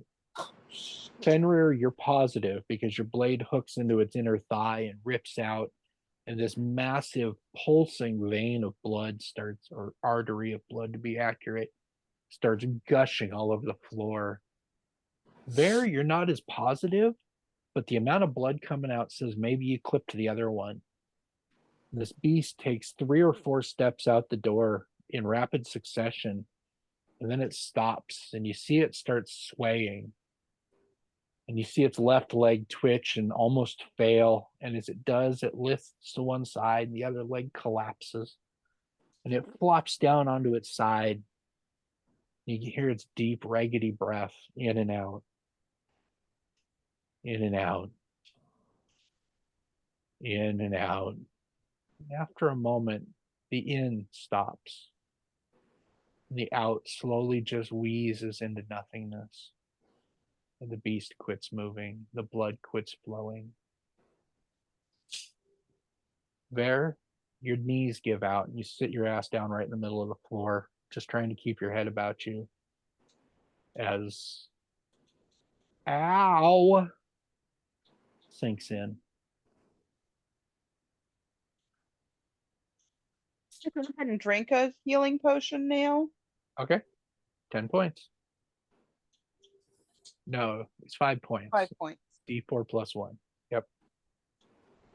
This closes up the worst of them. If you want to make sure you don't have any scars, you might want to take an extra step because you got ripped. Just saying. Either way is fine. You might not scar, you might. But if you take another one, you're guaranteed not to. Okay, I'll take another one then. Okay.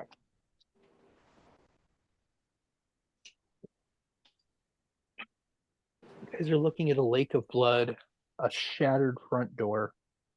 The wall outside, you can see the gate itself, where you guys had closed it up when you came in. It's just been pushed open. Like whatever latching mechanism had no strength to it whatsoever. Bear, are you hungry? Yes. I go over to the owl bear and cut off the big shank, off the back and skin it real, get it ready, start making some owl bear haunches. Got us other food. I'm eating the kill. Okay. Not the first time you've seen Fenrir do this.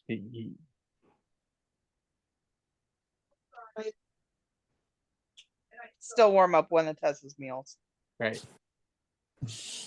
Takes you a little while to accommodate something to cook over. But you manage to get a fire going and cook this thing up.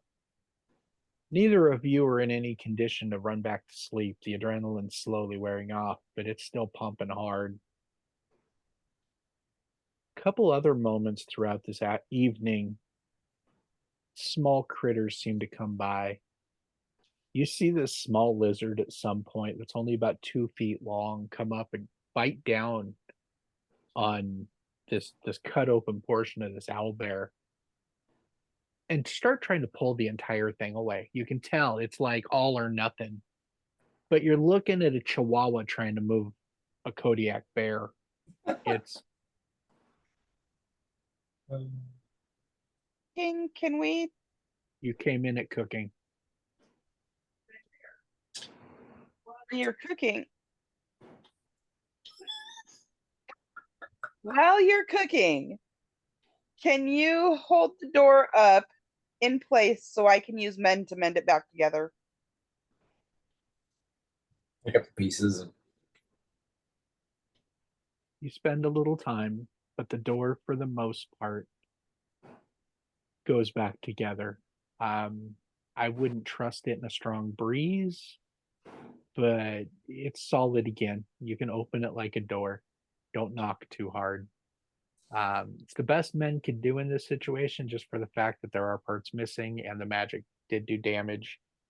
It's not 100% there, but mend it does a pretty good job. Okay. Well, it's better than nothing. Better than having a cold draft. Throughout the evening, towards dawn, you hear various other scavengers seem to come in and try to at least lay claim to a portion of this thing. Until about 20 minutes before sunrise, you're getting that pre-dawn thing coming in through the, I want to say windows, but they're more like archery slits. They're really narrow. You hear an impact tremor. And it slowly fades. About 3 or 4 seconds later, you hear another one. After a half a dozen of these, you guys are convinced I figured out real quick it's coming closer. Go ahead. Fenrir, I hand you a piece of licorice. The caffeinated licorice to keep us awake. What do I need that for? Because you've gotten about 3 hours sleep all night. Oh, gotcha. And we Okay. have a whole nother day to go. Good point. All right. I'll go ahead and just eat it. Yeah. I ate one too. Cool. You guys effectively lose one level of exhaustion that you were about ready to get. It puts you back. These impact tremors get closer, and you start realizing as they get closer, it's kind of frightening how far away you started feeling them. But finally, you hear a roaring noise coming out of the woods, and another shakes the whole building. Peek outside the door. You see a lot of small game and other wildlife fleeing like they would from a forest fire, but there doesn't seem to be any fire. You look out in a couple different directions. And finally, at one of the portals, you see a strangely small creature step out of the woods. Small, relatively speaking, to the sound and what you were expecting. It's still the size of a large horse, but it strides slowly. Its one hoof lifts up, and as it delicately sets it down, the countryside rattles. The building rattles. And you watch as another foot lifts and sets down. Optically, very graceful. But again, everything rattles. You feel your eye teeth getting loose from all this vibration. And while it looks about the size of a horse, you would categorize it as some sort of demon. Its flesh is burgundy red, like the skin has been flayed off of it, and all you're seeing is red. Different textures, different colors. Its tail is long, reptilian, with a barbed spike at the end. And its mouth is filled with ripping, cutting teeth, like elongated shark teeth, very sharp, very jagged. In a few more strides, it comes around and looks through the open arch that is the front gate that had been left open. And its eyes fall down. Close the door. You mended the door, not the gate outside. Oh. That's why the scavengers were coming in and scavenging off this owlbear's corpse. The outside gates were still standing open, and this beast looks down at this owlbear's corpse. It turns, and with two more thundering steps, its maw reaches down and grabs hold of the owlbear by the back of the neck and gives it that cat with a mouse shake. It picks it clean off the ground. Keep in mind, this owlbear is quite a bit girthier and larger than this horse-looking creature. But it picks it up like a rag doll and shakes it. You can hear the spine shatter under its jaws. You knew it was dead, but now there's no question in anybody's mind. And it slowly turns and starts dragging it away from the way station. The thundering slowly fades as it crashes back through the woods at a slow pace, dragging this owl beast's body, leaving a smear of blood. Finally, it gets quiet just as the sun peaks above the horizon.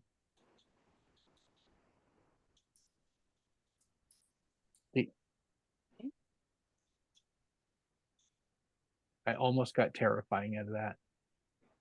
Said, that was terrifying. Yeah, what the fuck was that? Do we know? From the corner, you hear a light, almost almost wispy voice. Speak a single word. Demon mare. This voice is inside the room with you, by the way. Run and look. Yeah, turn around. You turn around. There's a fox sitting in the corner of the room, its tail gently wrapped around its front feet as it sits on the floor. The only thing odd about this fox seems to be that it's made out of fire, constantly fluctuating and flickering like a campfire, but that's its whole form. Seems to be doing no damage to the walls or the floor or anything else around it. But it's staring directly at the two of you. Hello? Greetings. Its head turns. Are you our guide? That would be an acceptable term for what I am here for.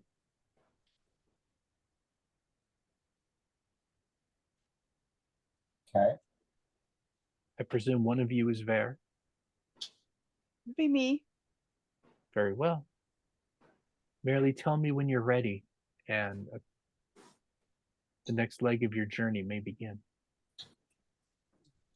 How are we traveling? We have horses. Oh, that won't be a problem, but thank you for the information. That will just alter my my course of action ever so slightly.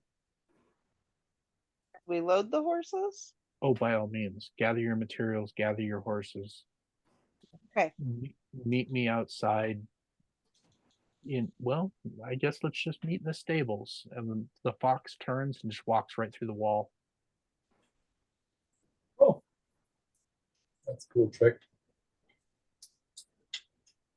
Can you carry Melkor, please? Lugging up onto my shoulder. Oh. Give him another candy first. Well, hold How on. many? Hold on. How many? Hold on. Hold on. Okay. Shouldn't we like maybe give him something to drink? At least something to drink. Giving him a chance to do spells. This dude might die before we get him where we're going. All right. We'll give him something to drink, but he's got to stay asleep while we do it. Well, how are you gonna get him to drink while he's sleeping? Well, like I did last night when I gave him the candies. Ram it down his throat. That's what I'm hearing. Oh, yeah, well, Slowly trickle some water into his mouth. Okay. we could send a tube down and just right down into the stomach. Fucking beer bong his ass. It takes Just a got few to get minutes. past the airways. Even though he's asleep, he chokes a couple times because you can waterboard somebody while they're unconscious. But for the most part, you manage to get some fluids in him. How big of a difference it's going to make, hard to tell, but maybe you feel a little better about the situation. Just give him one candy. Okay. Out in the stables, well, the manger, it's more of just a lean-to. You see the fox sitting there patiently waiting. You gather your steeds and the last year of supplies. Goes, are we ready? Horses. So here we go. And he walks over to the wall of the building itself, the way station. Just a solid blank piece of wall. He takes a deep breath and slowly exhales over it. But he moves his mouth back and forth and up and down. As he does, a shimmering effect takes place. In a matter of seconds, he's breathed into existence a portal. One quick glance, he looks at the two of you and steps through and disappears. Follow him, I guess. Go last. You guys step through the portal, and it's almost like it's not even there. But you're walking right into a solid wall, but you don't hit it. You step through, and in the blink of an eye, You go from seeing this portal to being standing in this courtyard. Statues of various shapes and sizes adorn it. There's numerous fountains splashing merrily. Everything is spotlessly clean and glistens in an alabaster white of marble, terracotta, and other bold, vibrant, full, rich earth tones. In front of you, you see a complex of buildings that at first glance you really feel like maybe this is what that island city school academy that you found this wizard in might have looked like one day, once upon a time. Buildings, outbuildings. There's a small arena that you can see just the edge of, sunk down into an area. And you hear a menagerie of laughter, things exploding, some cheering. It seems almost festive, if not for its nonstop cacophony of just general noise. Place seems to be hopping. So you finally clear the portal and you're sitting there atop your steeds. The fox is not too far away, just a few steps. The portal closes behind you. Your beasts are welcome to travel with you for now. But when we get to the library, they will need to remain outside. I can have a couple of our apprentices keep an eye on them if you'd like. But for now, and he turns and he leads you through this maze almost of various buildings. Not that you could really get lost because it's laid out in a big wagon wheel style, where if you went anywhere from the center, you'd get to the edge just by going in a straight line out.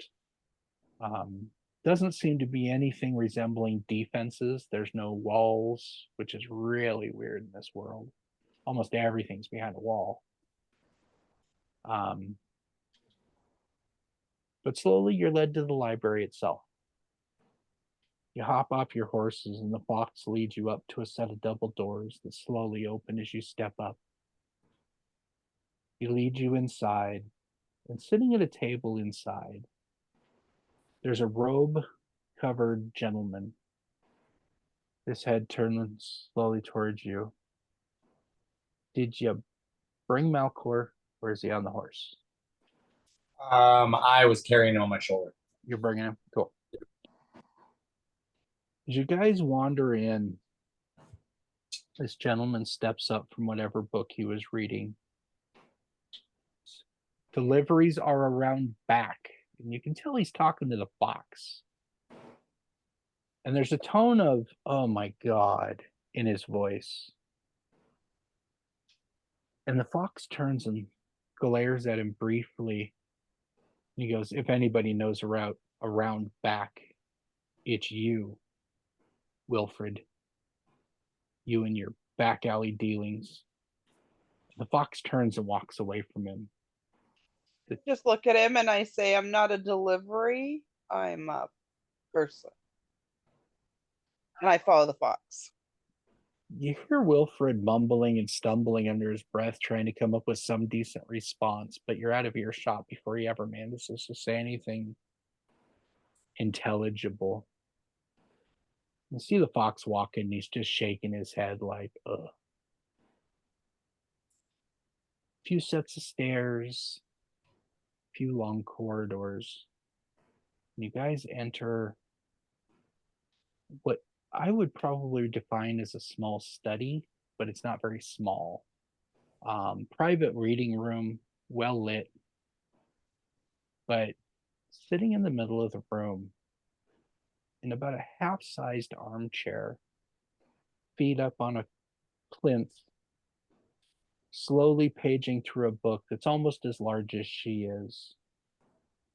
is, well, a fairy, for lack of better terms, a sprite, a pixie. It's kind of hard to define.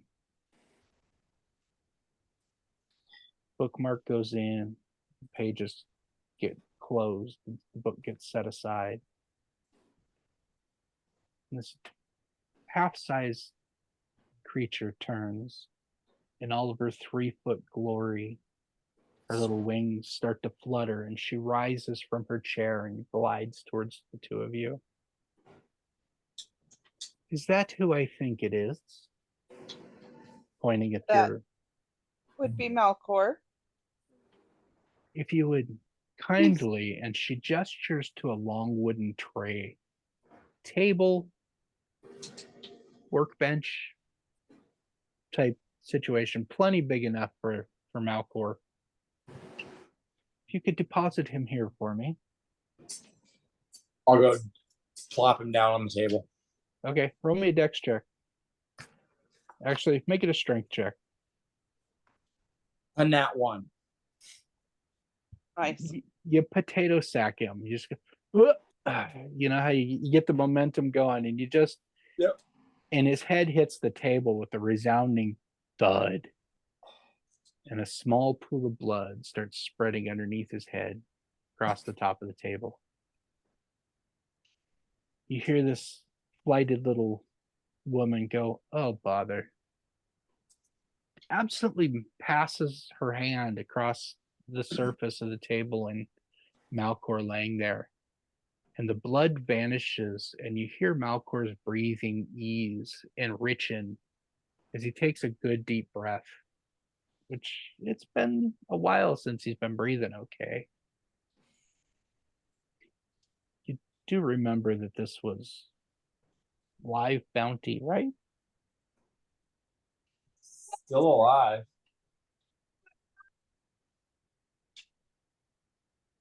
Didn't hear anything you Wait. said. I'm not as good of a magic user as he is, so I was afraid of him. Well, being afraid of him is probably this one thing that's kept you alive. Because I'm pretty good at what I do, and I'm afraid of him. And she touches the table with one of her diminutive little hands, and magical bands unfurl and wrap this Malcor up, basically bondaging him to the table. She reaches over and pulls the hood off and looks down. "Ah, so we meet again, young Malcor." Hearing her call him young, so I look, tipped my head at that. he rubs his temples gently and his eyes open. And you see recognition in his face almost immediately as he looks into this fairy's face. And then you see a lone tear trickle down the side of his face and disappear into his beard. And he just closes his eyes again, and another tear follows. She turns and looks at you. She goes, "Wow, I was starting to wonder if that would ever come to fruition. I've had that bounty up for, well, a long time. A long time. And here we are." What do you want with him? I have questions, and he's the only one that might have answers. I'm trying to, well, I'm trying to find them. Well, I'm trying to find big magic again. It's been gone for so long, and I know there's got to be a way. And maybe he's got the answers I need.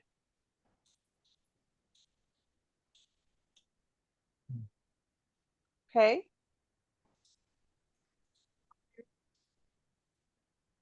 Emberseed. I know we're at Emberseed Academy. I know I've heard of it before, but I thought it was a myth. It's spoken of more as a mythical entity. And that's exactly how I like it. And How rude of me. I got totally distracted here. My name is Ignicia. Nice to meet you. Inver, pleasure. Fenrir just sticks his foot in her face. That's how he introduces himself. Want to shake? Anyway, Nice to meet yeah, you. right. Uh-huh. You scratch the top of her head with your toes. I just gonna kind of sit back and watch. Okay, since he's being rude, this is my friend Fenrir. Salutations. Um, so this is a real magical school? This is a real everything school.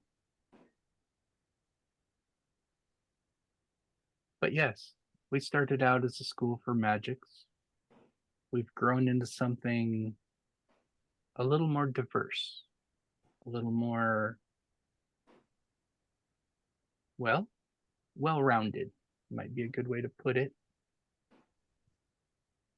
She gestures, and the windows of this study, all the shutters in here, all open. And about 10 a.m. would be your best guess on time frame. You look out, and from this elevated position, you can see various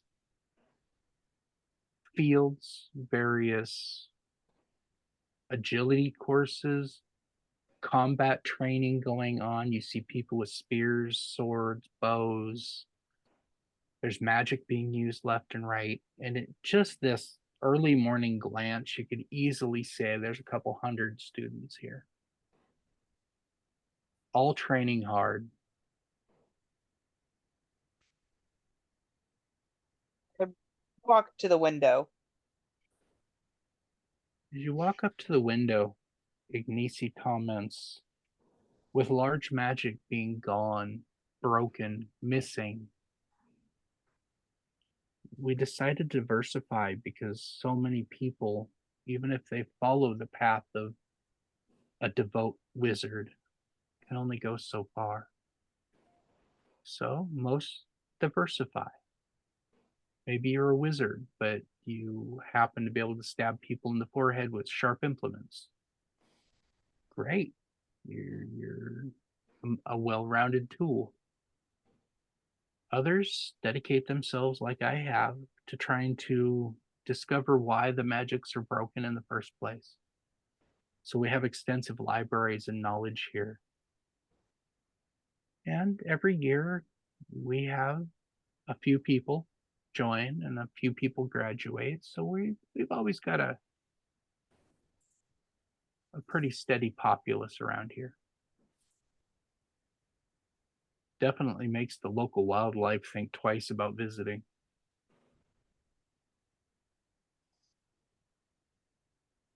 Yeah, we had issues with wildlife last night. Hopefully no friends of mine, but I'm glad to see that you're well. Tasted good. Oh no. Are you friends with owl bears? One or two. Oh.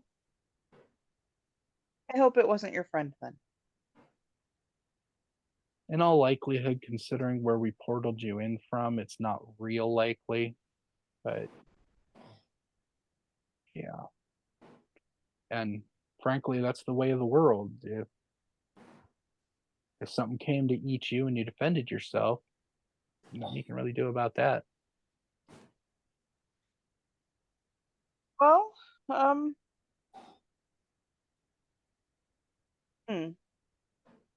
lots of questions about the magic school, but we should probably settle the. Yes, very good. Hold on.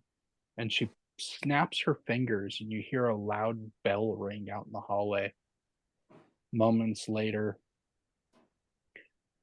6-foot tall hamster strolls in, his little hands like held up in front of him. Yes, mistress, yes. And she squeaks at him in what you presume is its native voice. It's very well, mistress. And he bows and leaves the room. Mere minutes later, he comes back dragging a bag.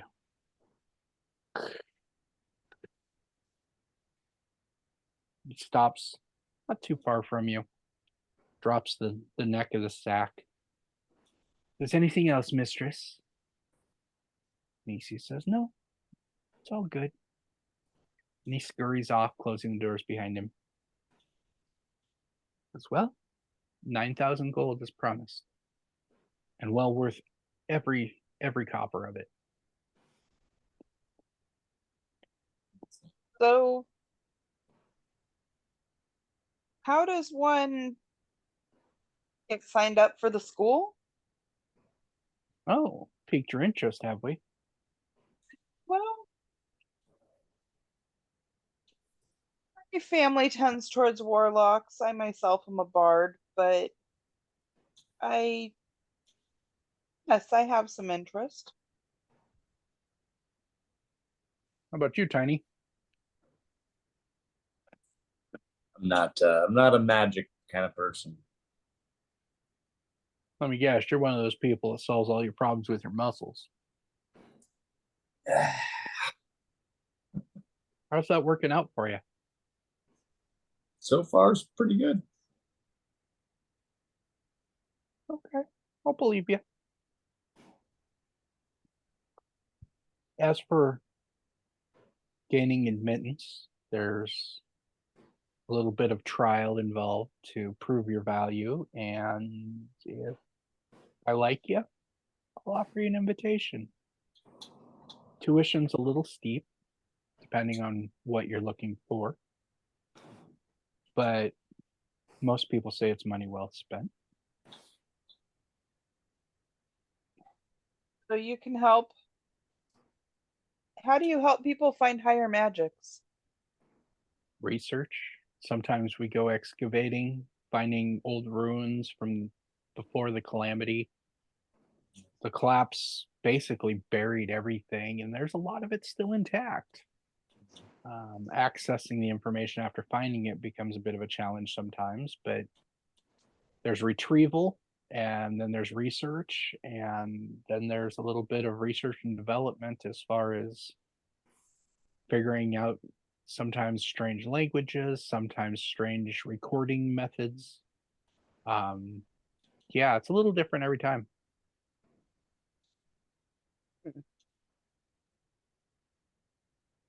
That being said, if you ever come across any strange books or manuscripts, I'm always in the market for those. And you have my number.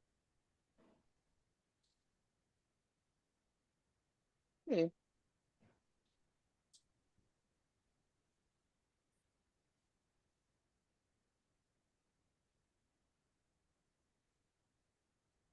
Does one know when they're, well, I guess I was gonna say, how does one know when they're ready to come to your school? But I guess that's you sending them an invitation, huh? Sometimes I hear about them through the grapevine. Other times people refer them to me. Hey, I saw somebody that could probably use your help. It's a little bit of word of mouth. I don't have what I would call scouts out there hunting specifically, but you'd be surprised how often people end up on my doorstep when necessity arises. It's it's been very fortunate.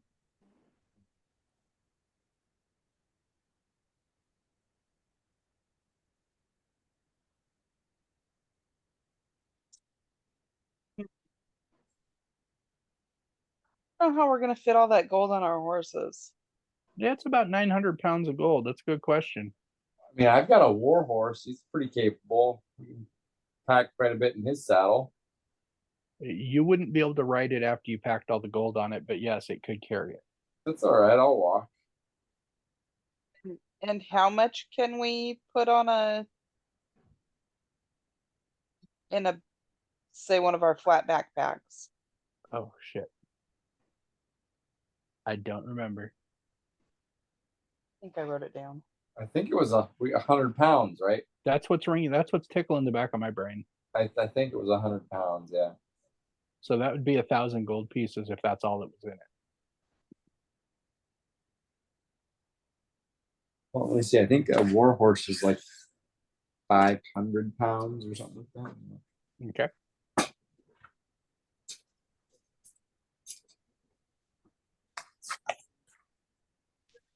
Coin purses here? Just the one I carry. It's It's a relic from before the fall. It's weird to think it's been with me all that time. How long ago was the fall? Whew. 540 pounds for a war horse. Even a regular riding horse, or regular riding horse is 480 pounds. Now your warhorse, remember, you've got barding and other armor that goes with it that weighs about 100 pounds on its own.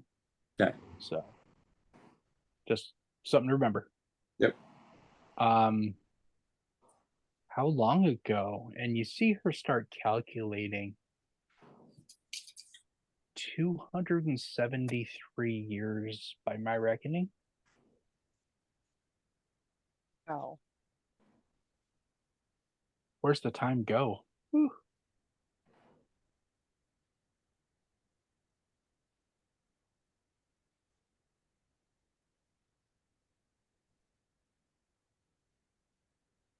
So will you be staying with us this evening, or shall I return you to the way station where I found you?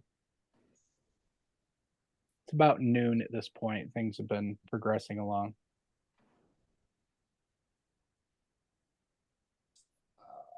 You know, if you got dropped back at the way station, you can make it to Rogarth fairly easily. Or you can partake in her hospitality.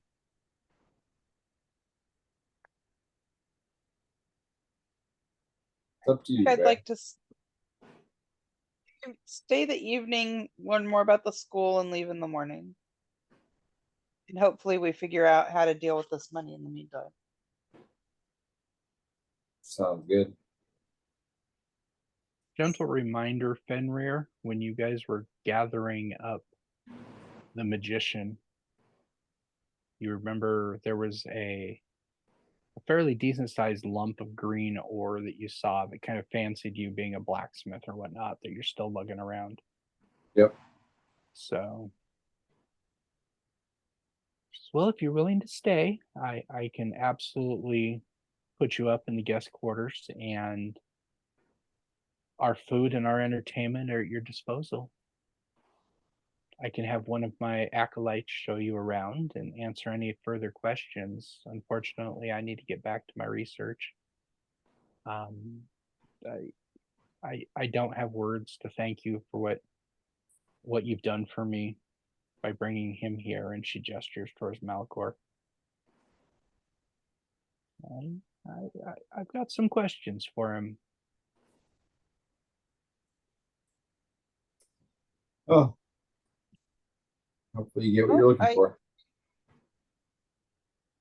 Yeah, okay. I guess we're good. So you guys settle in. You find out real quick that the most entertaining thing to do around here is watch the students. You see archery going on. Some of them are okay. Some of them suck balls. You see magic being used. You see feats of strength. Throw the boulder. It kind of like, pick up the Atlas stone or roll the ball up the hill or various other, anything you guys want to play in. You were told that you're welcome to partake in anything, or is this just information gathering mode? Just information gathering. And I'm just gonna eat whatever good food's offered. Cool. You see at each of these events, there's small like snacks and water stations. It's not overly hot here, but the amount of effort these people are putting in some cases, they're just drenched and sweating hard. But yeah, the afternoon wears on, and as the sun slowly sinks, you start hearing a change in the atmosphere, and it goes from work to play. Just the best way to describe it. Music starts playing, festivities start ramping up. just about dark, Ignacia herself comes out on the balcony and gives what sounds like a fairly well rehearsed little wonderfully done, students. It's, as always, that time of day where the hard work of your day gets balanced with, and she stomps her little foot and fireworks explode over the grounds, and the sound of the music swells and fills the entire area. And you hear all kinds of students and even some of the professors start whooping and hollering and cheering. The water on the side tables is replaced with various ales and meads, berry juices that have been left to ferment. And in spots, quite a bit harder stuff. The snacks are replaced with tarts and donuts. Just total party food. And the atmosphere gets riotous. Mosh pits start happening. A couple fights even break out fairly quickly, but they're laughing the whole time. You know, they've spent all day beating each other up to train. Now they're just blowing off some steam. Okay. Let's enjoy the fireworks and then head back to the room because I'm sure we're exhausted. Yeah, despite all the noise, you feel the day after beating up on that owlbear, the licorice is really starting to wear off in your dragon. Slowly, you let yourself linger off towards the guest quarters. You're shown to your rooms and you settle in. It takes a matter of minutes in these gorgeously soft feather beds to just pass the fuck out.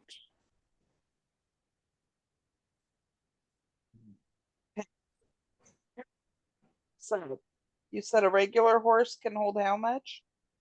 480. Yeah, So 480.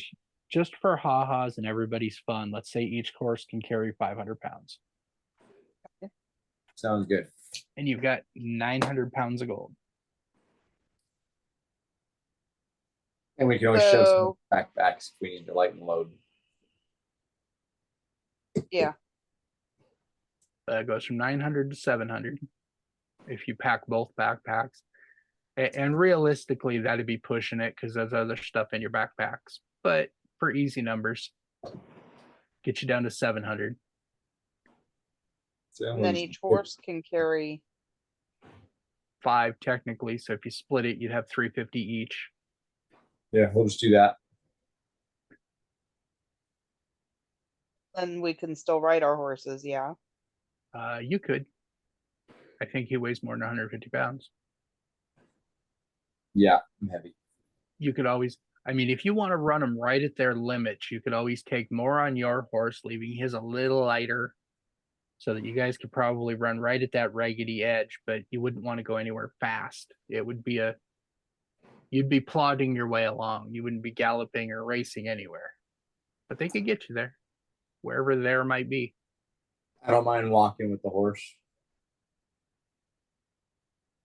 Your back's going to get tired carrying it, but you don't mind walking with the horse.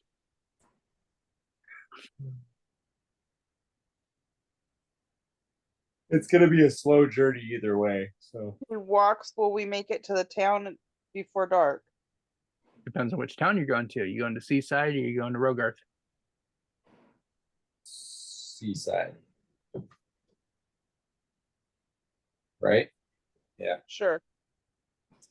Plus we're back. We're going back to test, right? Your call. I mean, we do owe her money. I'm trying to sandbox this as much as possible. I'm letting you guys drive the ship. I'm just responding to it. So Yeah. you make the call. I think we should go give Tess her portion of gold. And You do feel a little pull towards Roe just because you've got that ore, but you're feeling a nagging need to pay off your debt, as it were.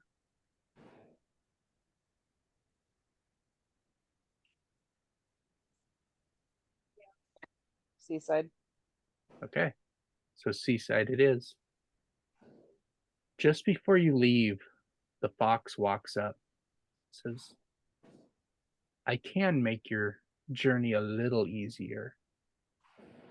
I can take you to this way station closer to seaside. At this time of day, it is empty. Would be lovely. Yeah, that's fine. Save us some time. Are you ready to go now? Ignici does send her regrets. She's unfortunately up to her eyebrows in a book again, which is pretty normal. But she does send her regards and her thanks. And if there's anything else that she might be able to do for you in the future, please feel free to call again.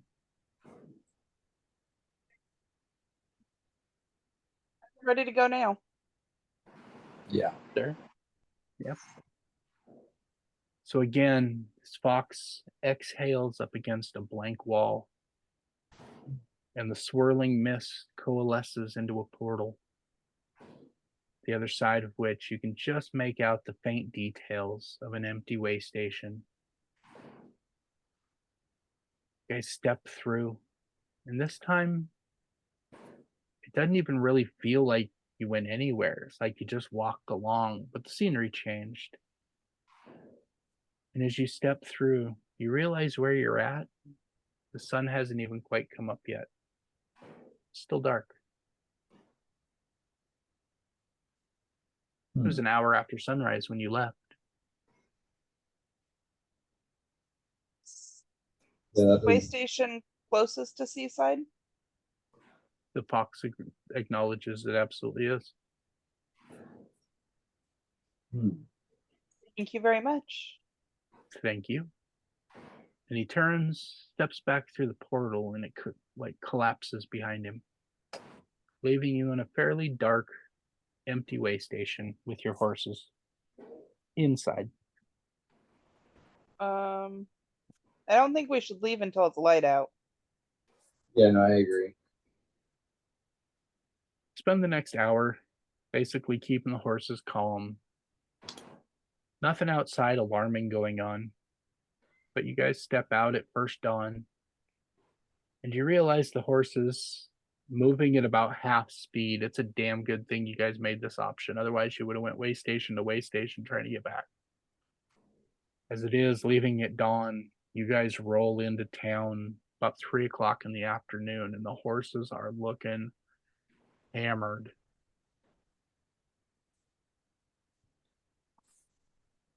Good thing I walked. By the end, you're both walking.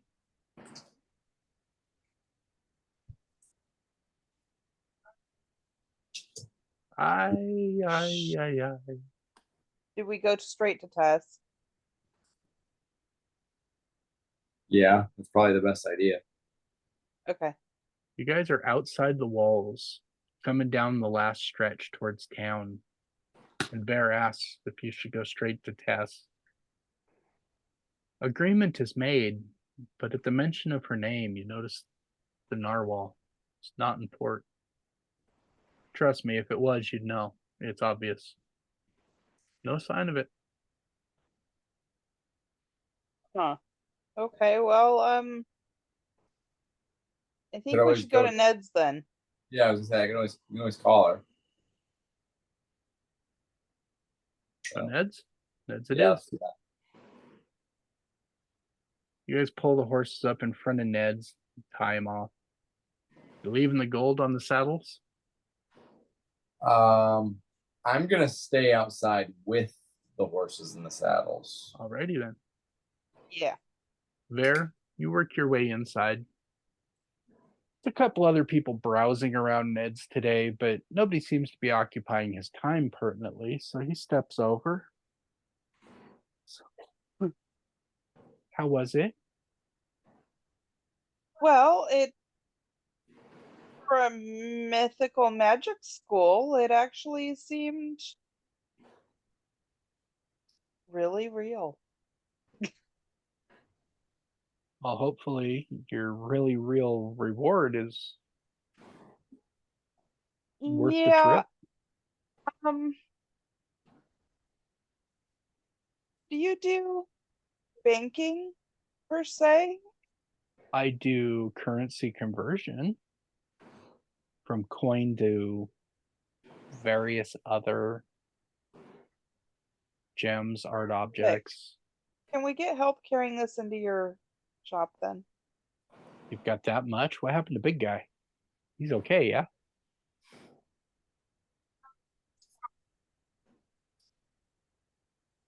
It's just a lot. Well, here, let's start with my backpacks. And I take my backpack off and Start pouring. start pouring. Right. You're about 10 seconds into pouring, and Ned's like, oh, hold on. And he gets like a bucket and he sets it up on the counter, and you just start pouring and pouring. And relatively quickly, the 100 gold or 100 pounds of gold. 1,000 gold slowly pours into this bucket. And he just watches the bucket. It's about a 2-gallon bucket, and it fills it about 2/3 of the way full. And he's just slowly shaking his head. He goes, yeah, that is a lot. But we can easily convert this into some lighter currency for you. This. It's only a ninth of it. Say again. That's a ninth of it. Uh, Half of this belongs to Tess, so I need to figure out how to get her portion. how about we So start curious by why we getting didn't that? work and she got 50%.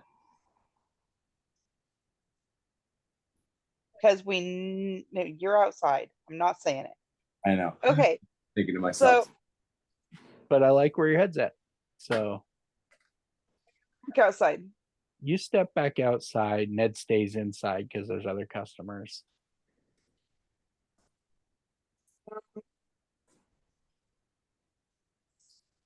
Is it all tied on the horses? Is it individual bags that I can bring in at a time? It's a pair of saddlebags per horse, but they're 350 pounds per pair. You can always dump more into your bag and just shuttle them in with your bag. People will see that. True. Okay, how about you take a bag off and bring it inside? I'll stay with the horses. All right. Pick it up and So walk you pull inside. up one pair of saddlebags, and even for you, it's a lift. But you throw them over your shoulder and you walk in, and Ned's eyes will light on you. He just gestures over. There's a bucket sitting on the counter over there. I think we're gonna need more than just a bucket. And his eyebrows crease a little bit, but he goes back to talking to the nice lady who's in the store. Her and her son seem to be in there shopping for new school supplies. So you get over and give me a strength check when you set the bags down on the table. That would be 18. Okay. You set them down fairly delicately, but even so, you hear the table groan a little bit. And Ned's head slowly turns and looks at you and goes back to the customer. I'll walk back out and go grab the other saddle. Or actually, I'm gonna drop my backpack off in there too. Okay. And then I'm gonna go grab the other saddlebag and come in with it. Your backpack lays over the top of it like an unused napkin with straps on it. It's 2-dimensional.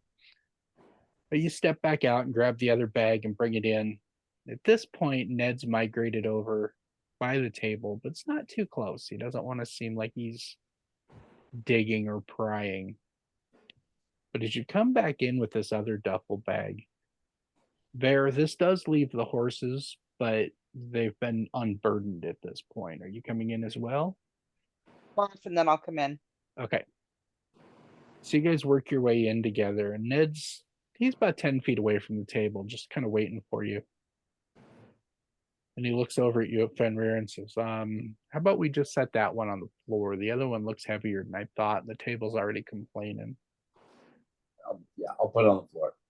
He picks up the bucket and sets it aside and grabs another one. As you notice, there's a whole stack of them behind the counter. And he reaches down, grabs another one, and he sets, and he reaches down and grabs another one. Gets 4 buckets lined up across the table. And he patiently waits and watches as you guys slowly start unburdening these saddlebags.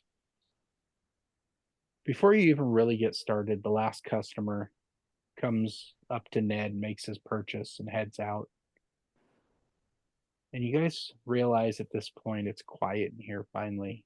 And Ned goes, well, let's get to it.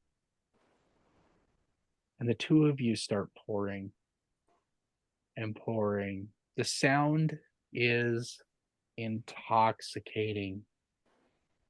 Gold clinking off gold in a small waterfall cascade in each of these buckets. As those 4 buckets finally fill up and the first set of saddlebags is pretty well emptied, Ned swaps it out for another couple buckets, until finally you guys have counted and weighed, because Ned's good, 9,026 gold pieces in total.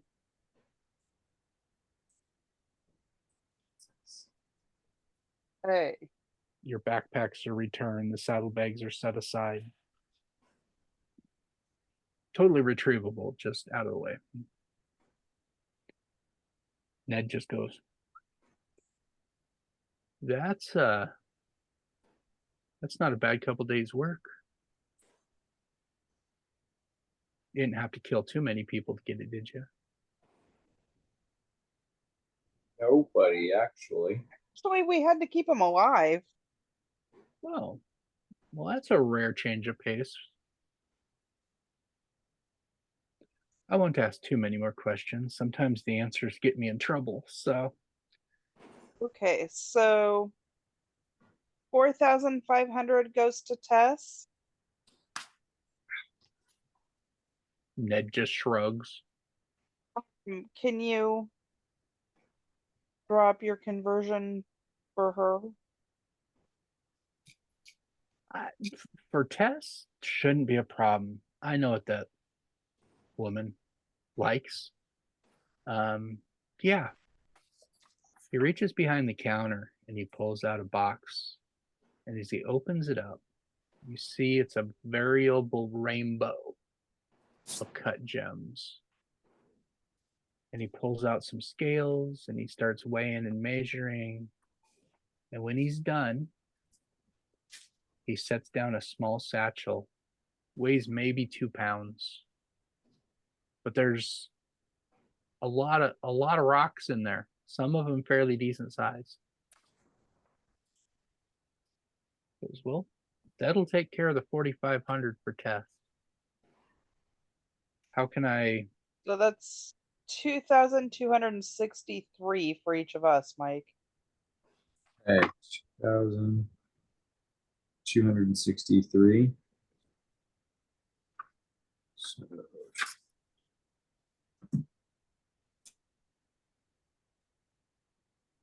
Tess looks at you. Do you have coin purses? No. He goes, hold on just a moment. Let me show you what I've got available. They're well within your budget, trust me. And he scampers off. He comes back just mere moments later with, well, coin purses. They look like they go on a belt or some other strap method. He comments they're cut proof, being a magical nature. And basically, like your backpacks, they're 2-dimensional spaces, more or less.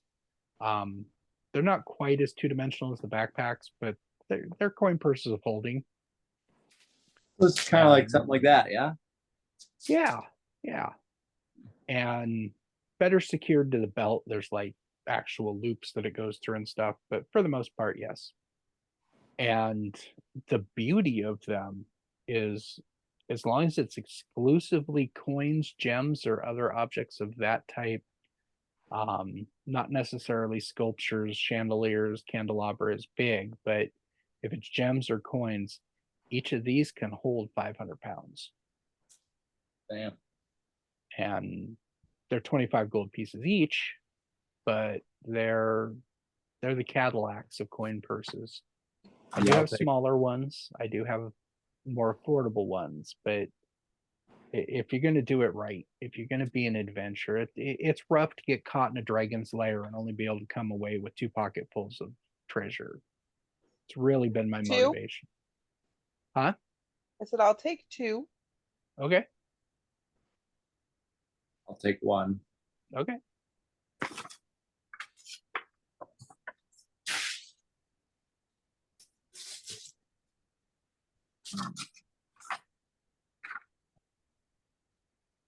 Ned pats the gem pouch that was designated for Tess that's still sitting on the counter. Are you bringing this to Tess or am I holding it for her? I think you should hold it for her. Okay. We Okay. might not be here when she comes back. Fair enough. Yeah, she left out of here late yesterday afternoon, which is rare. Most people don't leave in the evenings. But yeah, she Do stormed you know out where of here she like went? I don't. She left in a flurry and nobody seems to know when and where or why. Did you guys have an appointment to meet with her or anything? Or No. No, I'll go over to the little phone thingy though, and I'll dial her number. you've got Tessa's number? Yeah. Cool. The ringing and the messaging and it beeps. I'll just say, Tess, we're back in Seaside with your reward. We're leaving it with Ned, just in case we're not here when you get back. Cool.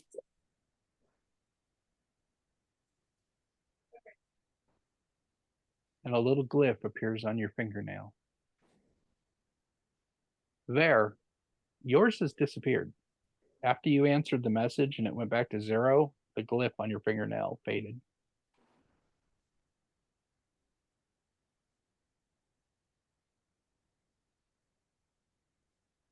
Anything else you guys want to play with, mess with? No, I don't think so. I'm running out of gas. So, Yeah, I'm pretty tired. cool. Well, you're ending at Ned's and you've got gold burning a hole in your pocket. So if you want to spend anything on the text shopping, online shopping, you know how it is. I welcome and encourage because it Cool. makes it interesting. Sounds good. And if you guys have I would love to hear if you have what you want to do next figured out. I want to find the carnival. Cool. Cool. Yeah, I'd like to look into my green ore stuff. Sweet. Is that you're going to poke it with a stick, or are you gonna intentionally find somebody who maybe is smarter than you, or No, I think honestly, I think it would be a good idea to go talk to my old master. back in your starting town? Yeah, seeing as he's pretty knowledgeable. Not that I want to go home, but he'd be a Well, good you place do to start. remember that in Rogarth there were furnaces that were melting ore, and they were mining all kinds of different ore there. They might have some information too. So yeah, So- we'll check that out. Cool.